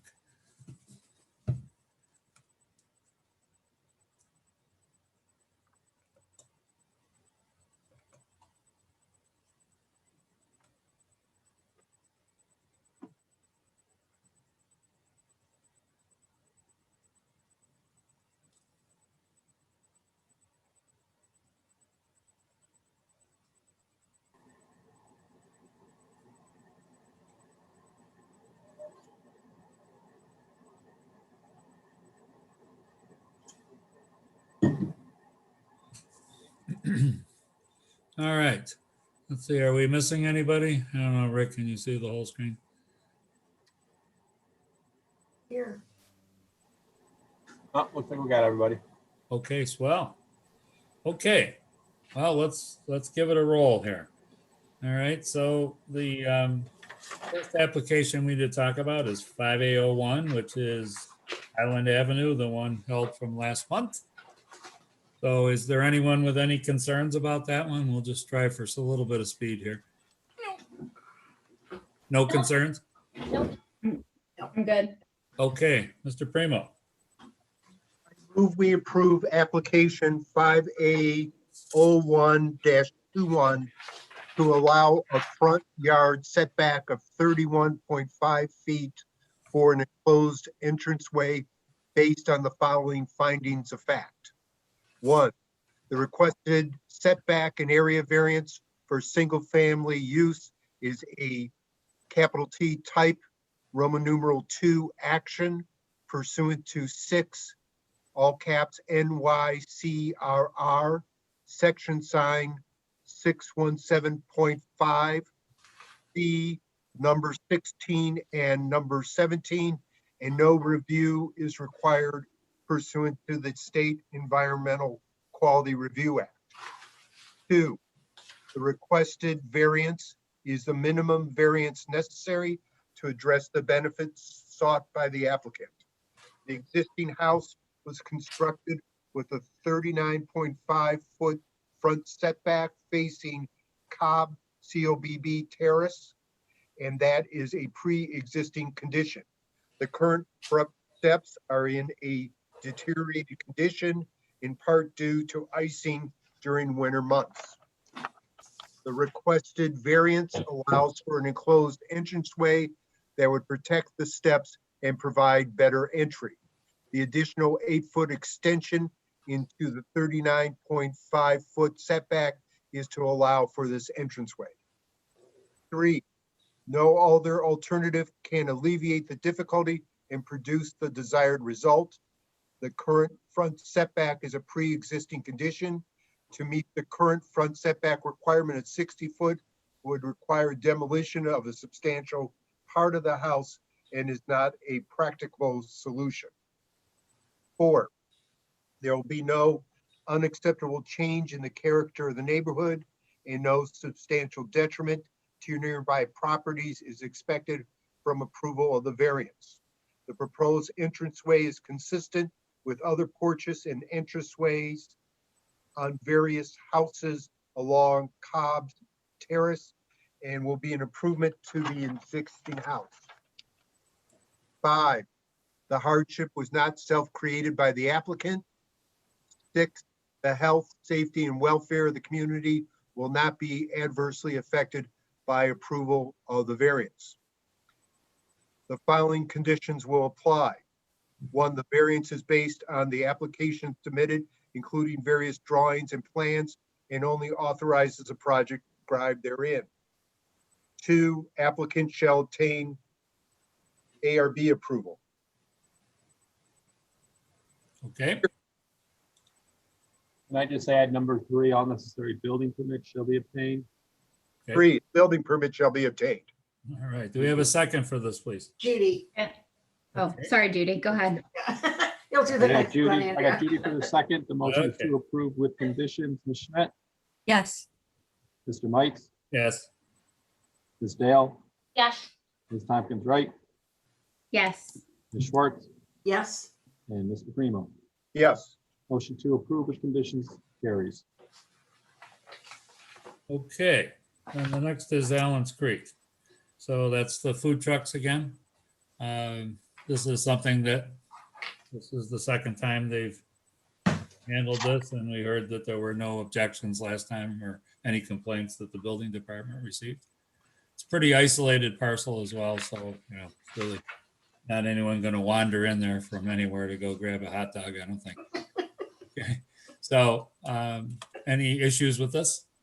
No. no, Okay. So I have this. I move we approve application 6A0121 based on the following findings of fact. 1, the food trucks will provide an amenity solely to the tenants of the office park. 2, the food trucks will be placed near the rear of the subject property and not visible from the street. 3, no other alternative can meet the needs of the applicant to provide a neighborhood atmosphere within the office park for tenants to congregate. Conditions: 1, this variance is subject to the drawings as submitted as to the location of the trucks and testimony given.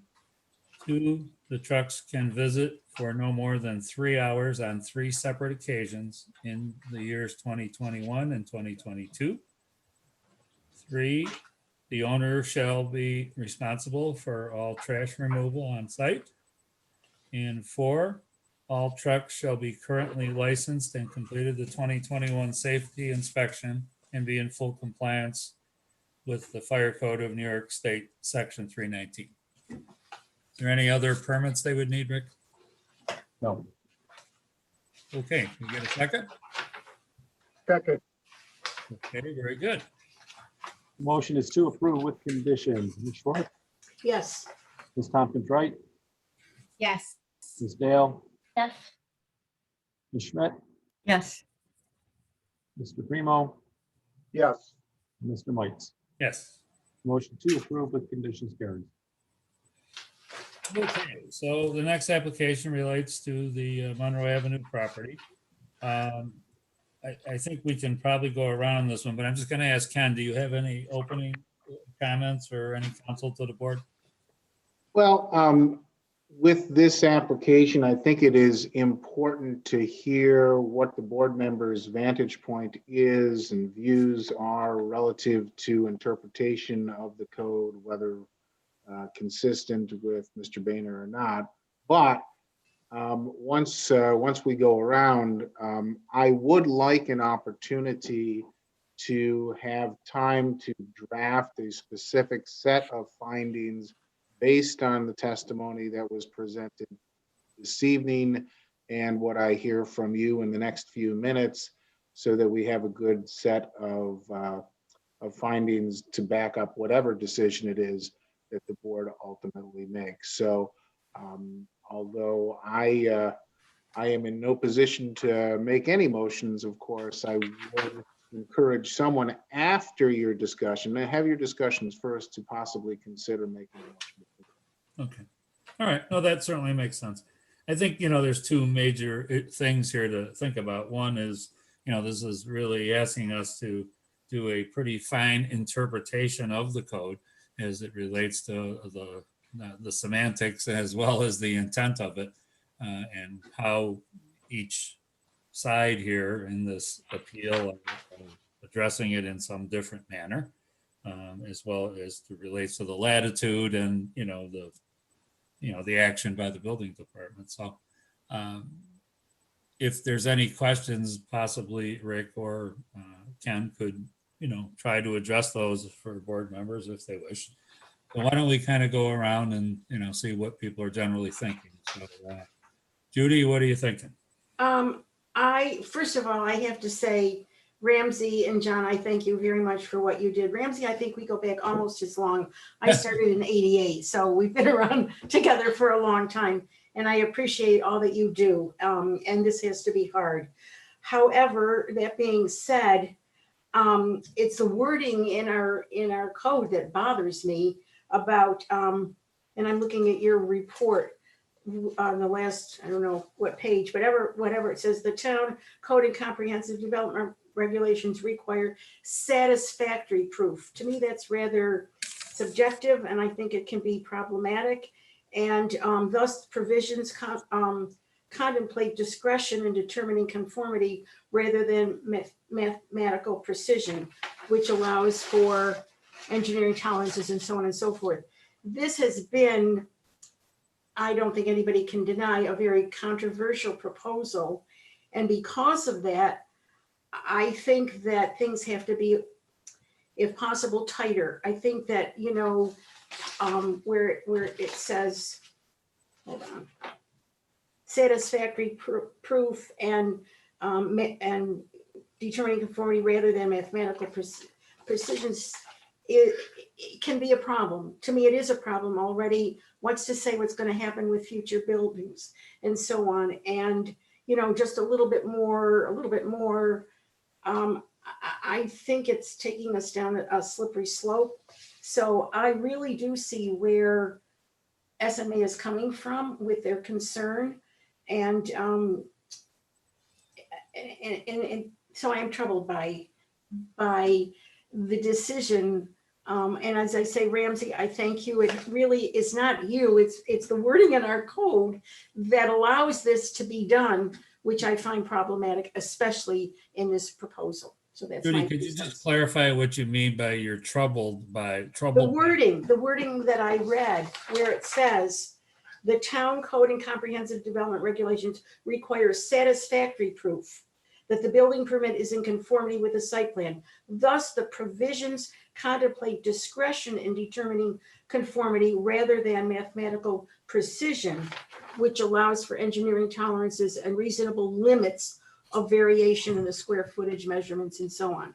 But so doesn't that say that it's not requiring mathematical precision? Right, which bothers me because in this particular application, I think I's have to be dotted from here to Timbuktu and T's need to be really crossed because of the way it's progressed and the fact that it has been controversial, mainly because of these two groups bringing. I guess my feeling is a little different, that if the issue at hand or the SMA's position seems to be that the fact that there was this 0.6% deviation, that seems to be the crux of their argument, that it should be that we should basically deny the permit. I think the language that you read shows that there does not have to be mathematical precision, and I was satisfied by the explanation of the square foot overall and how it's calculated. And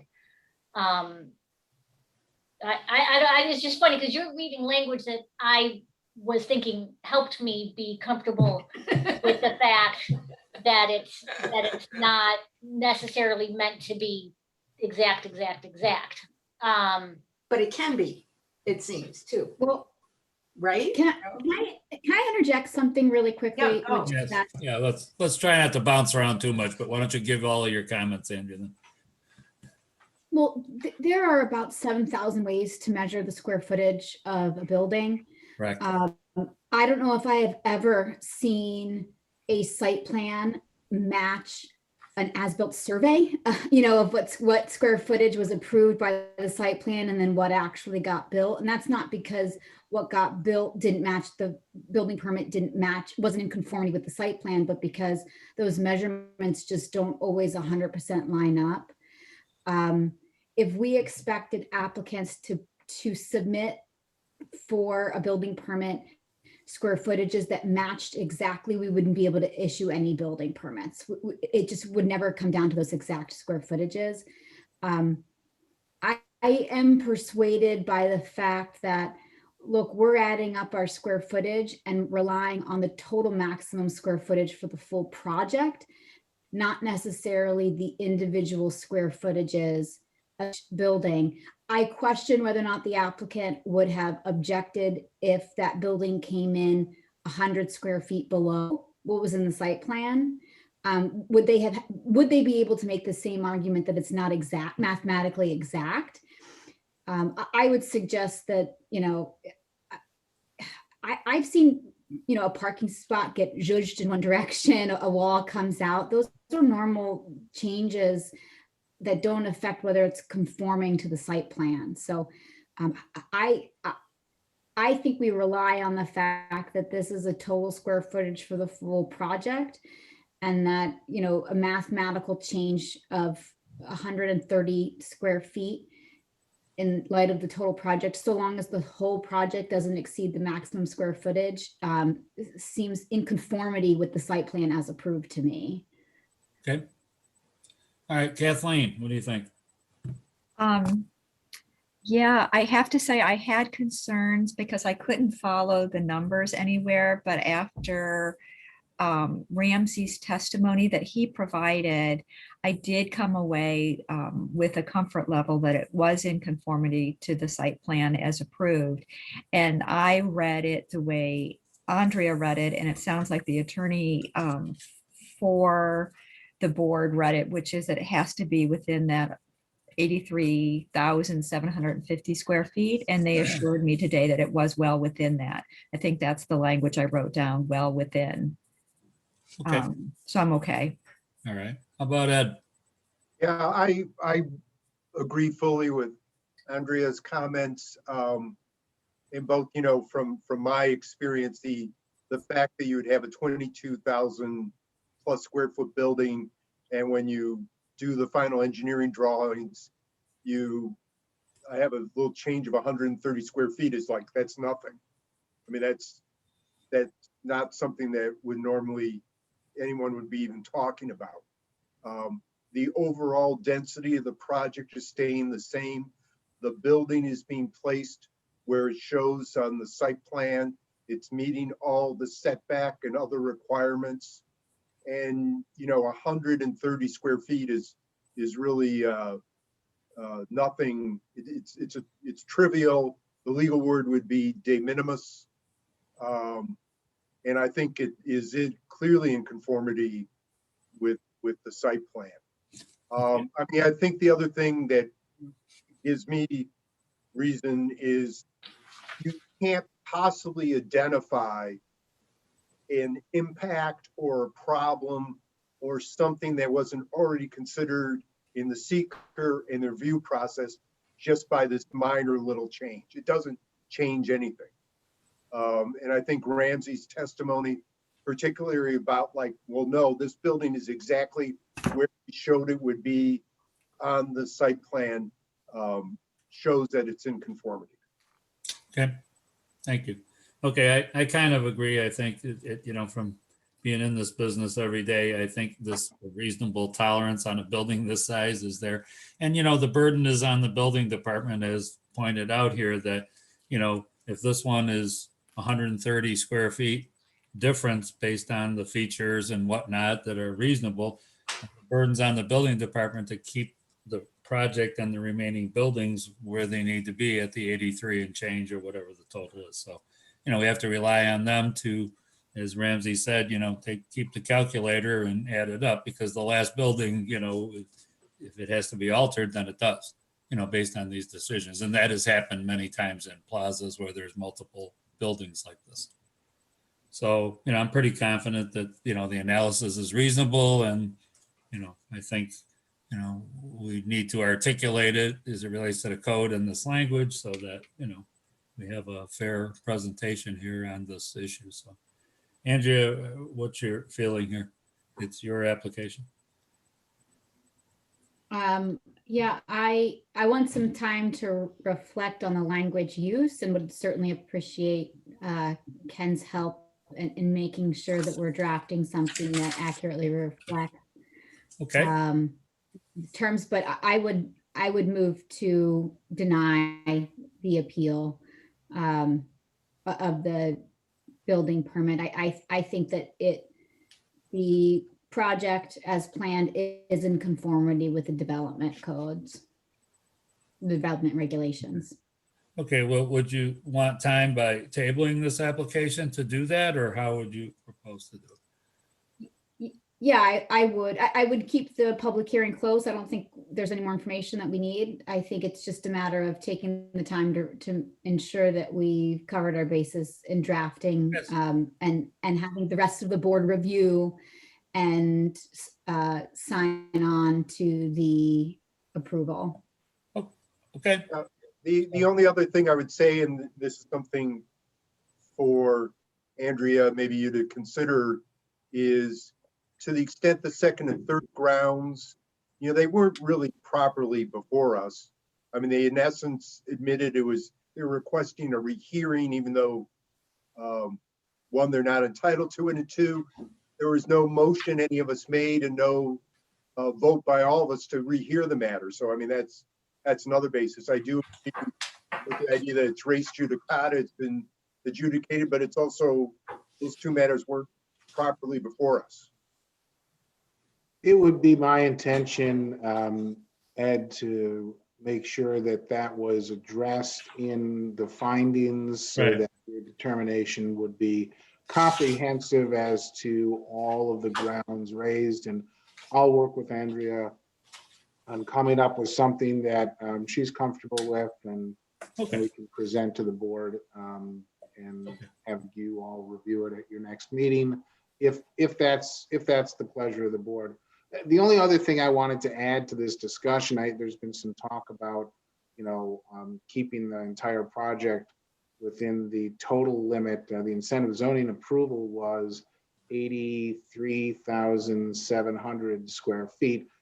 Just by way of background, the way that we got to that number, you heard some reference today to a reduction in the project size that the supervisor asked for that was ultimately agreed to by the developer, of 6,300 square feet. This project was originally 90,000 square feet. Right. That's how we got to this somewhat odd number of 83,700. But right now you have a 22,380 square foot building number 2, the Starbucks building just under 2,000 square feet. So that gets us to 24,380. The Whole Foods shopping, the Whole Foods market itself must be 50,000 square feet or less. So maximum of 50,000 square feet. That is a specific size limit, unlike what was placed on the plaza. So between those three buildings, you're looking at 74,380 square feet about. So there's plenty of room up to that 83,700 still for whatever remaining buildings, but they are going to need to make sure that they stay under that total size. But I just wanted to give the board some comfort that there's plenty of room to do that. Yep, seems so. Okay, so are you all set, Andrea, maybe to table this application then? Sure, I move to table, application 6A-02-21 in order to draft and review an appropriate motion for the application. Yeah, I think that's fine. And to keep the public hearing closed. Yes, And keep the public hearing closed. right. Do we have a second? Second. Okay, Ed? The motion is to table. Ms. Schwartz? I'm torn because I am, you know, my feelings on this, so I don't know how I should really vote. Well, Judy, I think- real What? quick, I specifically didn't say that I was, what kind of motion I was That's true. drafting. Okay, So then all right. all you're you're right. doing is voting to table it. Okay, all right, yes. You're right, So yes, you vote to table. Okay. correct. Ms. Dale? Yes. Mr. Mites? Yes, Ms. Schmidt? Yes. Mr. Primo? Yes. Ms. Tompkins, right? Yes. Sorry, my Motion to- mute The button. motion to table and keep the public hearing closed carries.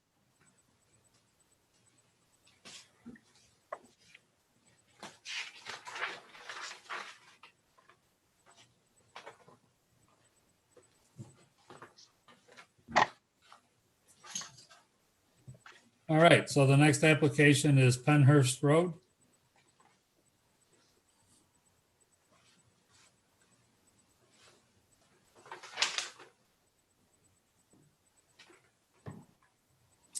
Okay. So thoughts on Penhurst Road does anyone have any concerns about it? No, I think it's, No. no, it's fine. Okay, go ahead, Judy. Okay, I move we approve application 6A0421 based on the following findings of fact. One, this variance is for a side setback to be 11.2 feet, resulting in a re-subdivision combining two parcels. The code requires a minimum of 15% of lot width. In this case, it's 18 feet. Two, there will be no change in the character of the area due to this variance.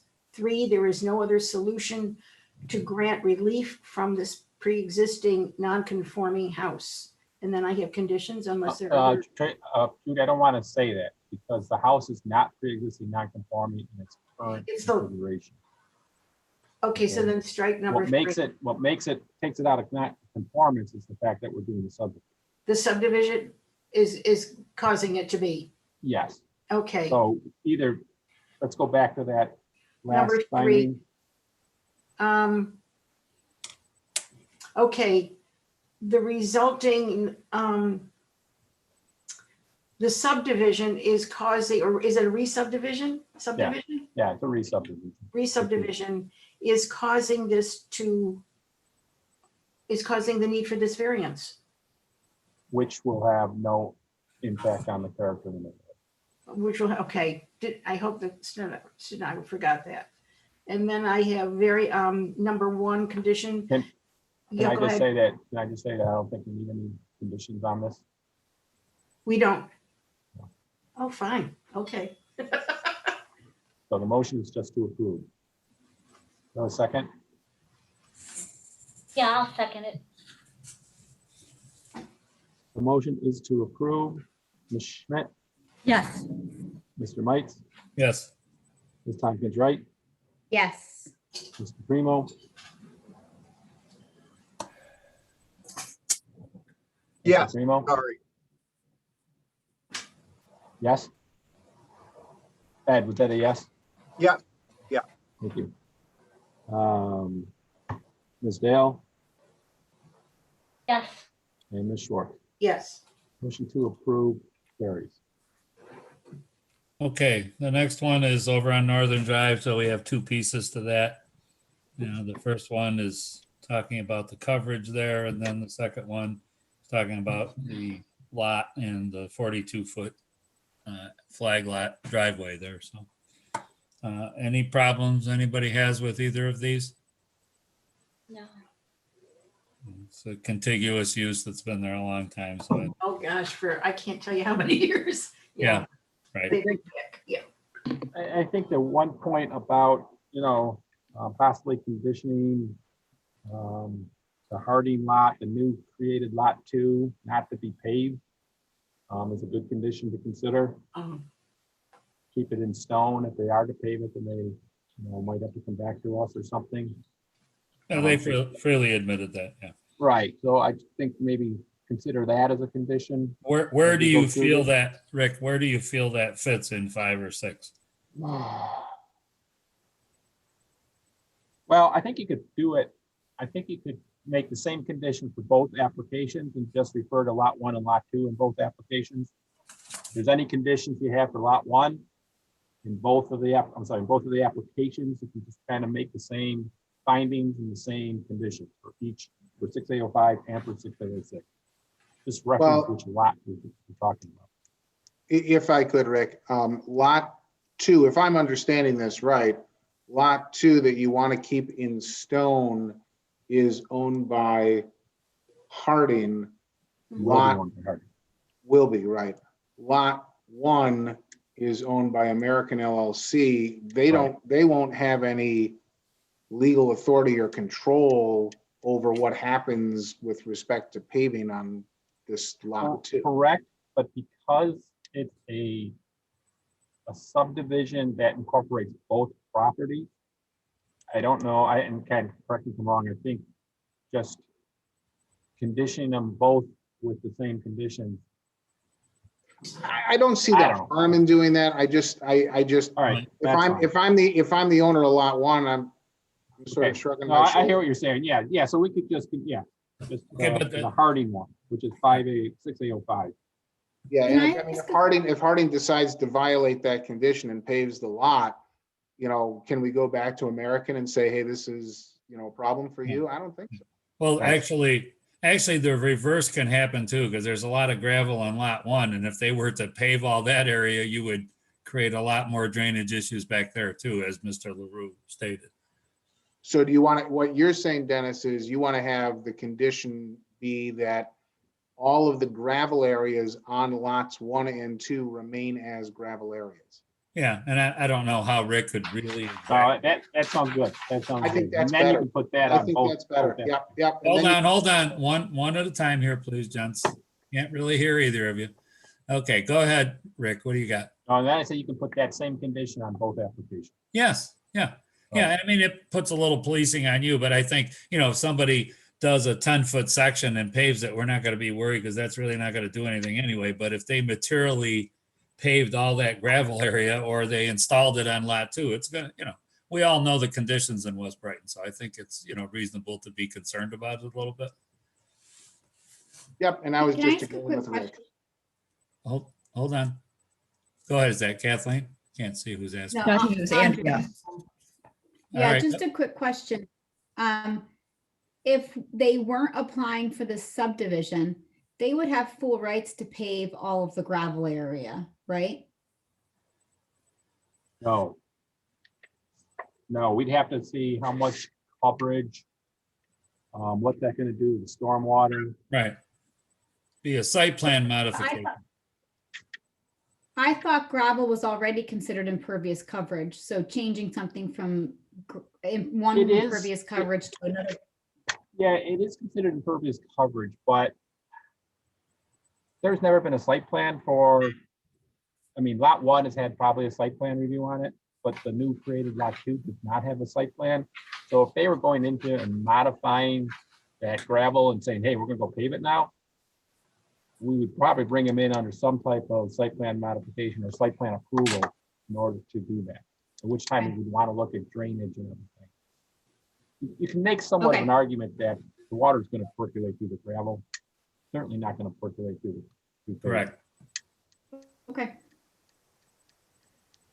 All right, so we could probably just insert that, then any alterations, to the current coverage, would be an issue, Yeah, some words to that effect. Yeah, we can figure out the exact words. Okay, Jeannie, are you okay to do number 5? Yeah. Motion to approve application 6A0521 based on the following findings of fact. Number 1, the recent purchase of 120 Northern Drive prompted the applicant to realize the requirement for an area to turn around large vehicles. In the event the parcel was sold to another owner who restricted use, the applicant would not be able to maneuver as needed to run his business.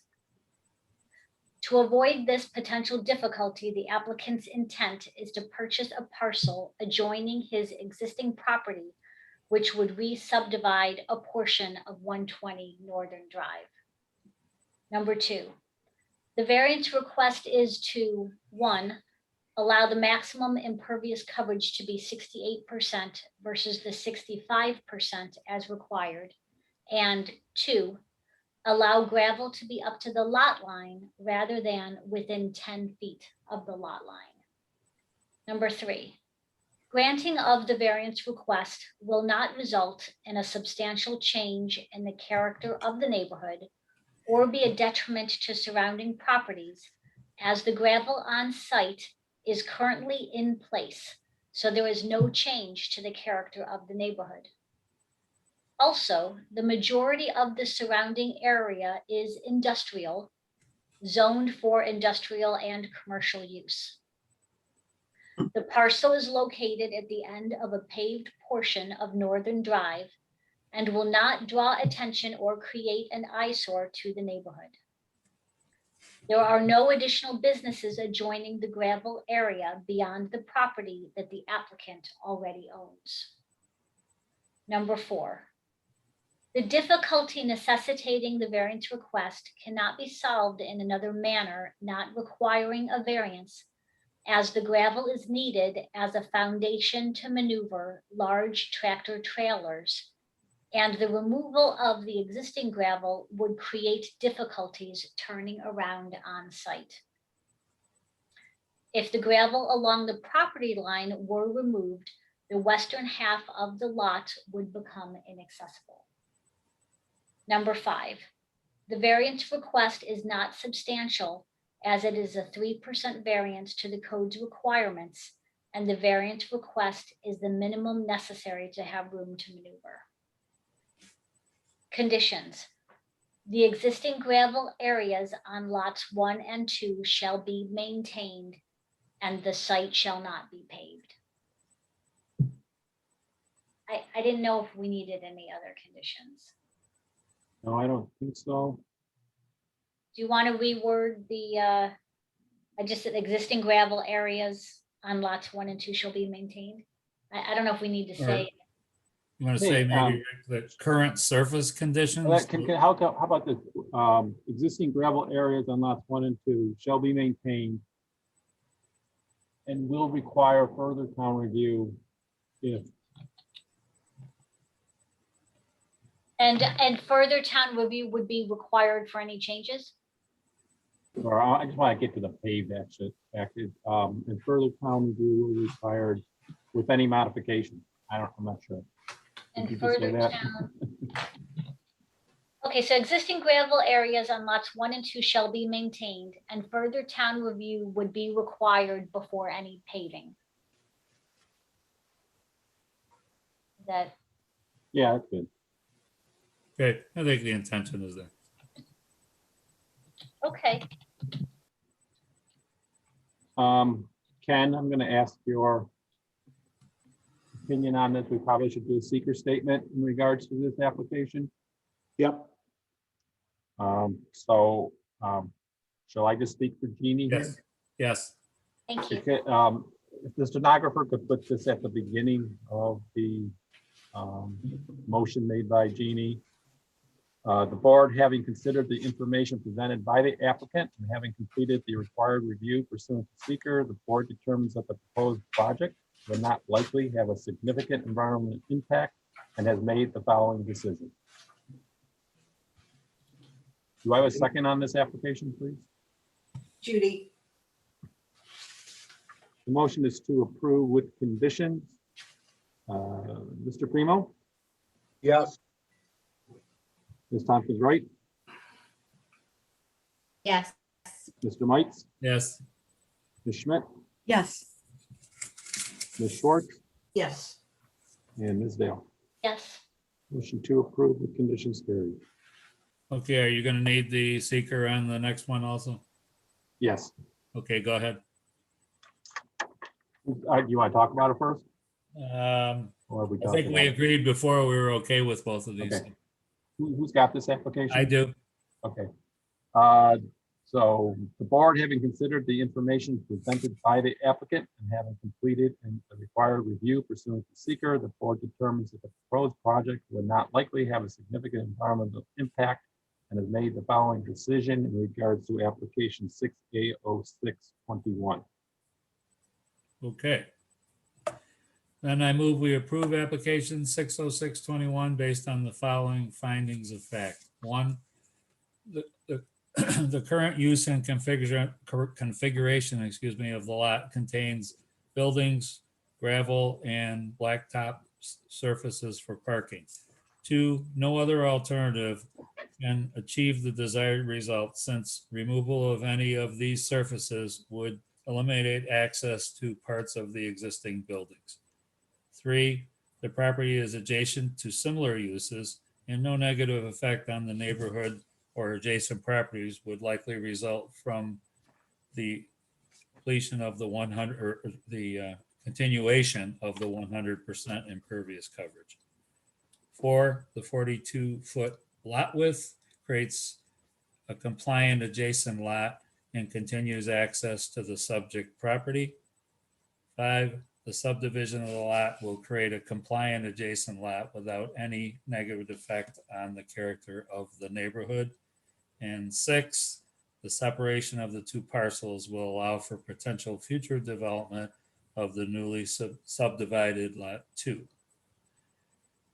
Conditions, this variance is based on testimony given and drawings submitted specifically in relation to the intended subdivision into the two proposed lots. And 2, any alteration to the current surface conditions on lots 1 or 2 must be reviewed. We need anything else permit wise or anything, Rick?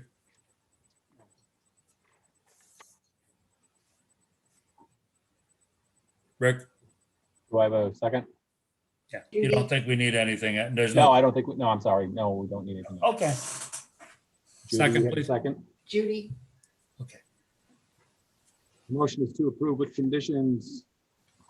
Ms. Schmidt, Yes. Ms. Dale, Yes. Ms. Tompkins Wright, Yes.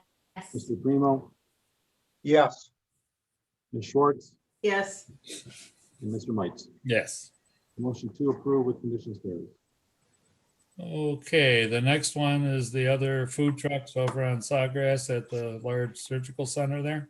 Any concerns? Okay, Ed. Rick, just one quick question. If we issue this, it's a 2-year permit automatically, or? They're asking for 1 year, and usually when they're new like this, we only give them a year, and then we say, come back to us next year in case there were issues. So easier way to control it. So my suggestion is give them the 1 year, 2021. If they want to do it again in 2022, they can then ask for a 2-year permit if they'd like. Okay, so I make that one of the conditions. Sure. Yeah, This just is basically quite- that's good for the 2021 season. Right. however Because you this wanna is put it. quite often too. I mean, usually they're once a month, Yeah. but this is every week, so. Yeah, no, that's fine. Yeah, we'll give it a shot, but Yeah. this is what they applied for, so I think. Right. But yeah, but a year is good. You're right. Okay.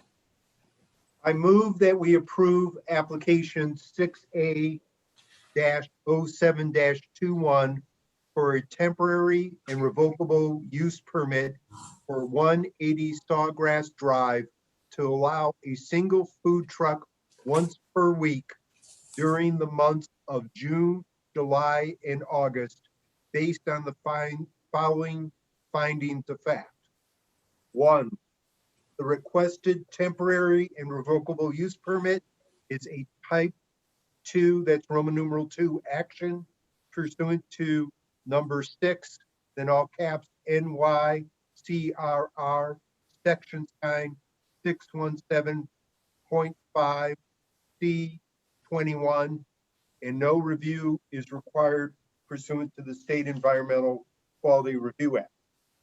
2, the temporary use permit is consistent with the medical offices and ambulatory surgical center uses in the area and provides a temporary amenity for the URMC, that's all cap, medical staff. 3, the requested time duration is consistent with the reasonable use of the parcel and is the minimum relief necessary. 4, a single self-contained food truck will not adversely impact public facility.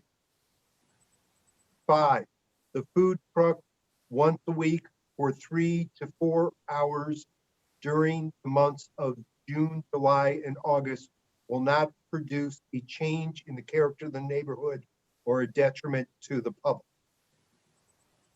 6, the location of the food truck in a large parking field, provision of trash and recycling containers, and the fact that only one properly licensed food truck will be allowed will ensure adequate protection of health, safety, and community character.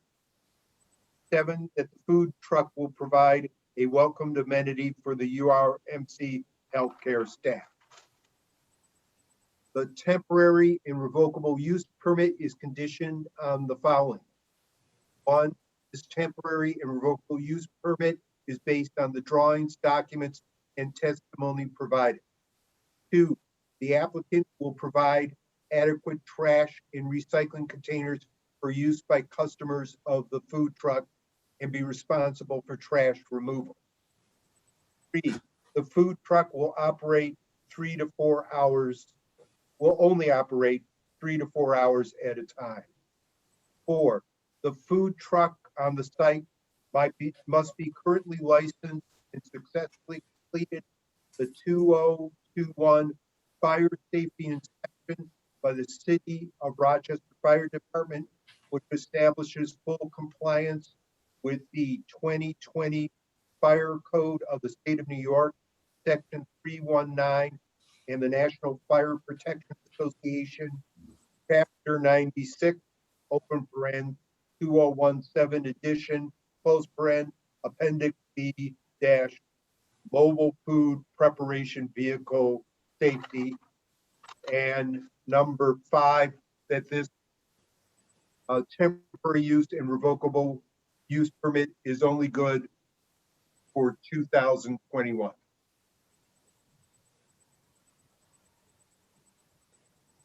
Yeah, get a second, please. Judy, second. Judy, you keep stealing all my seconds. Gotta The hurry up motion there, is, Ms. the Tompkins, motion is right? to approve with conditions. Ms. Tompkins, right? Yes. Ms. Dale, Yes.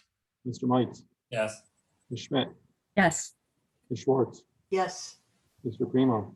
Yes. The motion to approve with conditions carries.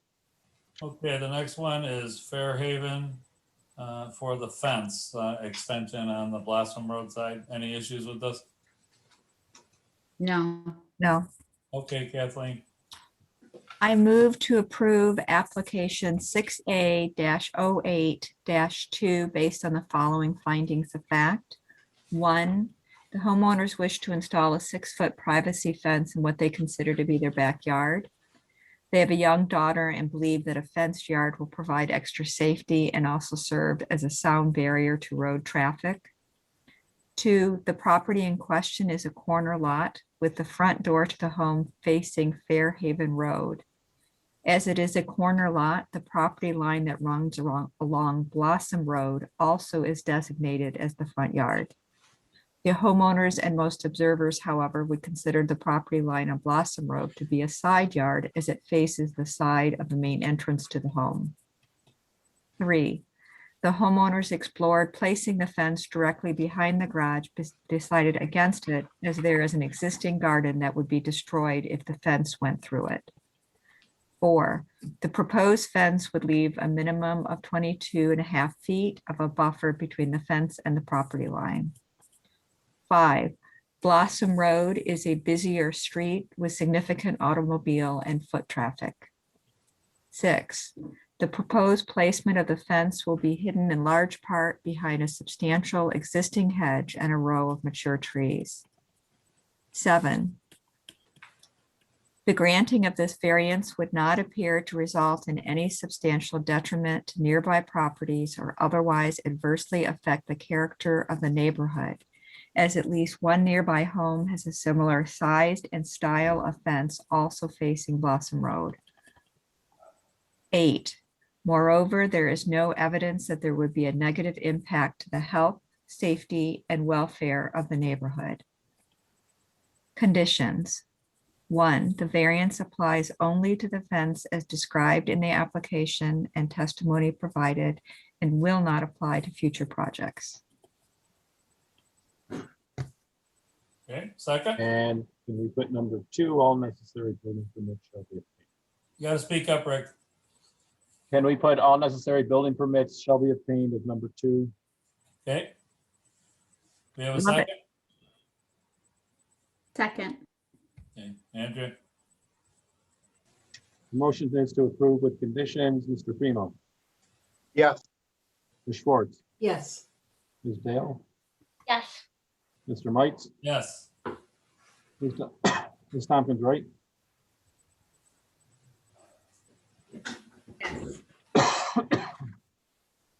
And Ms. Schmidt. Yes. Motion to approve with conditions carried. The next one is the porch on Elmore. That's the one where, you know, it's pinching the road on one side, so the whole thing isn't really in the setback, but part of it is. Any issues there? No. Okay, all right, Judy? Okay. I move we approve application 6A0921 based on the following findings of fact. 1, this variance for a 35-foot front setback in lieu of the 40-foot required by code is minimal and would not be necessary if the street did not curve. 2, the addition of the front porch will enhance the style of the house and offer some shaded area for the applicant. 3, the rear yard is smaller than the front yard and would not be conducive for the porch addition. 4, the porch will be open and not obstruct line of sight for any neighboring properties. Condition 1, this variance only applies to the addition of a front porch as presented in testimony and written application. And 2, all necessary planning and building permits must be obtained. Can all necessary architecture review board Oh, and yes. building permits? Yes. Judy, do you want to, since you mentioned it in your findings, do you want to make a condition that it should remain an open porch? It Open should not porch, be okay. enclosed in the And future, condition 3, this must be an open porch, and not enclosed in the future. not include. Yes, good point. Thank you. Just to make sure the record is clear, Rick, I think you suggested, and Judy, you agreed that the condition is and not to be enclosed in the future. Correct. Thank you. They would have to come back, right? Yeah. Right. Yes. Yeah, if they wanted to enclose it, they'd have to come back to the board for relief of the condition. Do I have a second? I'll second. Second. I'm sorry, who was that? Kathleen? Yes. The motion is to approve with conditions. Ms. Dale, Yes. Mr. Mites, Yes. Mr. Primo, Yes. Ms. Tompkins, right? Yes. Ms. Schmidt, Yes. and Ms. Schwartz. Yes. That's hard to do with you guys back to back Yeah. like that. Okay. All right, so moving along, the next one is the short-term Tim Hortons, which is now being converted. So long, interesting story for another night on this thing. But anyway, so anyone have any concerns about, other than the point that Rick raised, I guess? Right. I was just having a hard time because they didn't put on the street and so on, but none of this menu board stuff is going to be on West Henrietta. Is Right. that- Okay. Yeah, it's all at the rear. It's on the, we'll say the east. Yeah, side of it. okay, just wanted to be sure. Okay. Anyone else have any my own- concern? Excuse me. Not concerned. My only thought was that in my conditions, I wasn't sure if we were going to require the preview board be placed closer to the menu board, or just in the discretion, maybe placed closer as needed for traffic flow. You know, Andrea, I was just trying to get them to think about it a little bit. Yeah. You know, ultimately, it's gonna be their issue on site. Yeah. They back things up, and if Okay. that happens, they're gonna go out there and move it. Yeah. As long as they're thinking about it, you know. Yeah. Okay. And we typically try not to indicate like where something should be, because it's really not our purview to do that, just to suggest there's a concern about it. So I guess it's really up to you, Andrea, to say that they could have latitude. If they wanted to move it closer, you could do something like that, I suppose. Yeah, I don't think we're And then- gonna hold their feet to the fire that it has to No. be right there. No. Yeah. And Unless then you're this does gonna, need a- I'm sorry, sorry. just was gonna suggest, unless you're gonna make it an actual enforceable condition, I wouldn't make it a condition at all. So putting a suggested condition, not what I would recommend. Okay, that makes sense. Yeah, because again, there's really nothing to suggest. If it's just a bunch of pictures there, you're probably not going to stand there and stare at it that long anyway. So, okay. Here's my only concern is that normally when we approve sign applications, we specifically say they're in the location as depicted on the plans. Right, right. So in this case, we would specifically do that only for the building face sign and not for the menu. I mean, Well, I certainly think think what Ken is suggesting is that either we think it should be relocated or not leave it, like up to their discretion, or maybe move it somewhere. So again, as Rick is saying, it's a condition they're creating there. I suppose if the thing starts causing a problem, then they're probably going to either come back or discuss it or try to move it. But, to be halfway in the middle on it, we probably can say it's based on the drawings as submitted as to the locations that are submitted. I would personally not want to see them come back if they're going to move it 10 feet.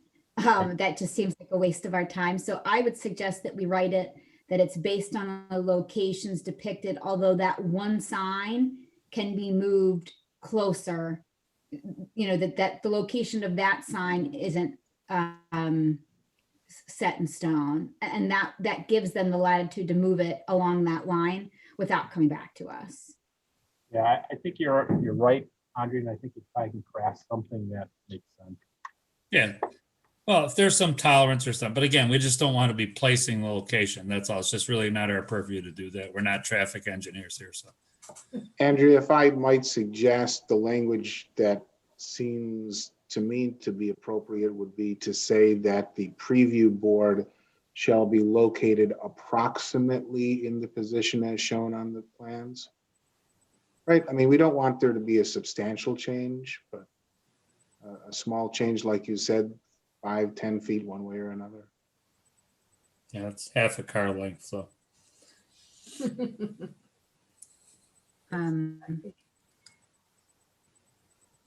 You okay with that, Andrea? Yeah, and then does this need a seeker statement? I think it does, right? Yep. Okay. Yeah, both this one and the next one will. Okay, go ahead, Rick. Why don't you read it in? I have it, actually. Oh, you got it? Okay, Go sorry. for it. Go ahead. Yeah. So the board, having considered the information presented by the applicant and having completed the required review pursuant to seeker, the board determines that the proposed project would not likely have a significant environmental impact and has made the following decision. I move to approve application 6A-10-21, et cetera, all as described in the application and in the plans on file based on the following findings of fact. Number one, the granting of the requested variance will not produce an undesirable change in the character of the neighborhood or be a detriment to nearby properties. This property is located in a commercial area with several other businesses with similar building face signs and menu board signs for drive-through uses. Further, these signs were previously approved by the board, albeit with a different design, and have not caused any material change in the neighborhood. Number two, the requested variance is not substantial. With respect to the second building face, the combined size of the two building face signs is significantly less than the allowable square footage for any one building face sign. And the menu boards, while not expressly permitted, are necessary for the successful operation of any drive-through, which is a permitted use. Further, the proposed signs are modest in size. Number 3, the benefit sought by the applicant cannot reasonably be achieved by any other method, as there are no reasonable alternatives to appropriate signage for a restaurant use for the purpose of identifying its location to the public along a major road and providing a menu for drive-through use. Number 4, there is no evidence that the proposed variance will have an adverse effect or impact on the physical or environmental conditions in the neighborhood or district. Conditions. Number 1, the variance granted herein applies only to the additional building face sign and menu boards as depicted in the application submitted and testimony given. Notwithstanding, the preview and menu board shall be located at approximately the location as shown on the plan submitted. Number 2, all necessary architectural review board approvals and planning board approvals must be obtained. Second. Hang on 1 second. So you said, could you just repeat the menu boards and the preview board? Preview board and menu board shall be located approximately as shown on plan submitted? Is that what you said? Yeah, the preview and menu board shall be located as approximately shown on the plan submitted. Okay, thank you. That was Judy, you got the second? Judy, yeah. The motion is to approve with conditions. Mr. Primo? Yeah. Mr. Mites? Yes. Ms. Dale? Yes.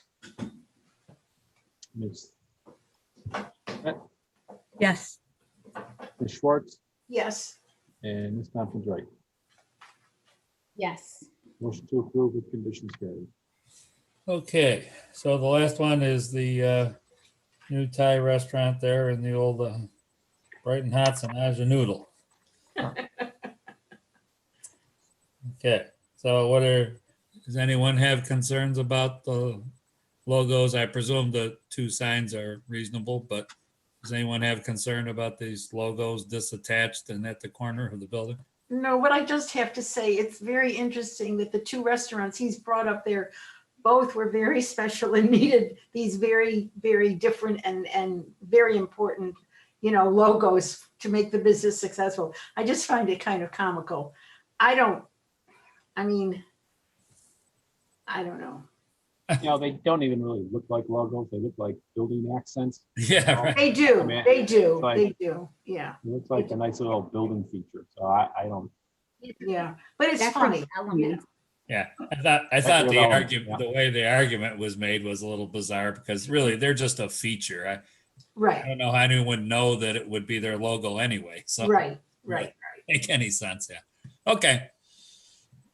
Yeah, I think it's pretty different than the Qdoba, like the big, Yes. the big masks that. Yes. Oh, Exactly. right, but it's the idea that his restaurants need these. Yeah, no, I'm with you. I like this. I'm more comfortable with this than I Oh, had yeah, been. for sure.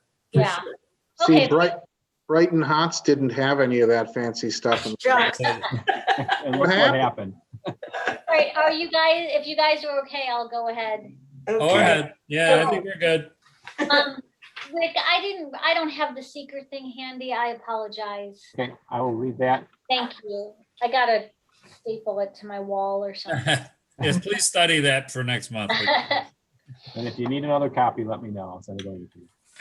The board, having considered the information presented by the applicant and having completed the required review pursuant to seeker, the board determined that the proposed project would not likely have a significant environmental impact and have made the following decision. Okay, thank you. Motion to approve application 6/11/21 based upon the following findings of fact. Number 1, The applicant is seeking a primary business identification sign along the Elmwood Avenue building facade with a second business identification sign on the western building elevation. The applicant also requests 2 9-square-foot logo signs at the southwestern corner of the building, one on each of the southern and western building elevations.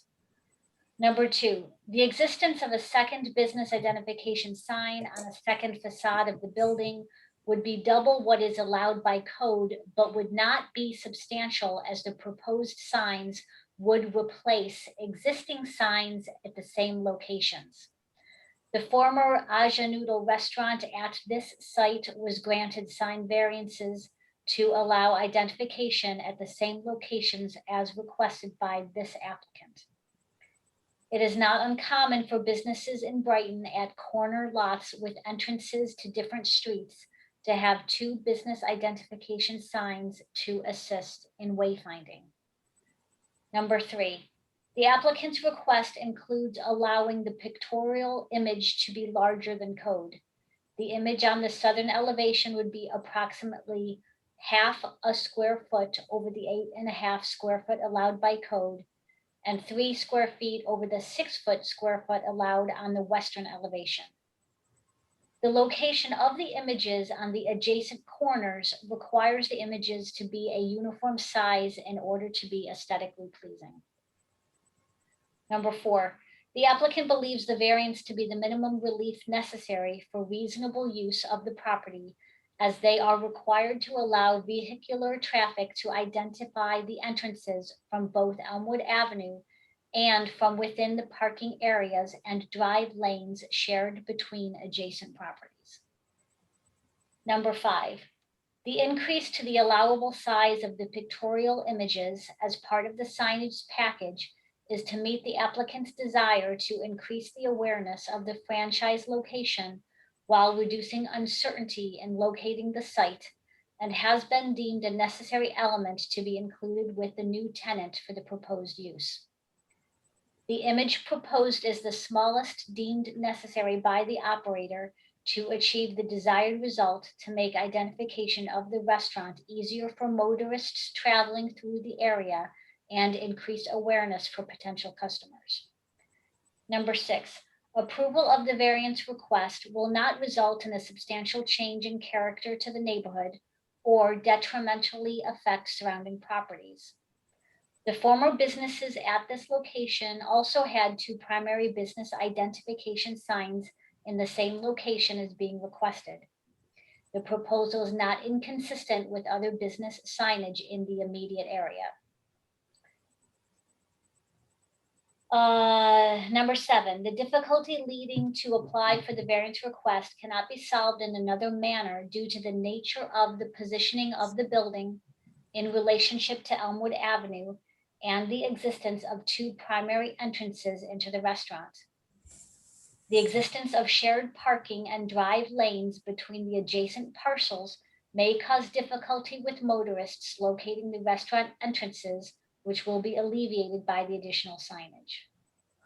Number 9, the requested logos as designed are primarily vacant space, which will show the underlying brick of the building. Conditions. The signs are to be the size, location, and materials as described in the application. I didn't know if we need any more conditions. Yeah, just the standard, all necessary architecture review board approvals and planning board approvals shall be obtained. Thank you. Second. I second. Okay. Motion is to approve with conditions. Mr. Mites, Yes. Ms. Tompkins Wright, Yes.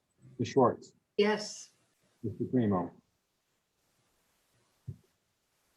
Mr. Primo.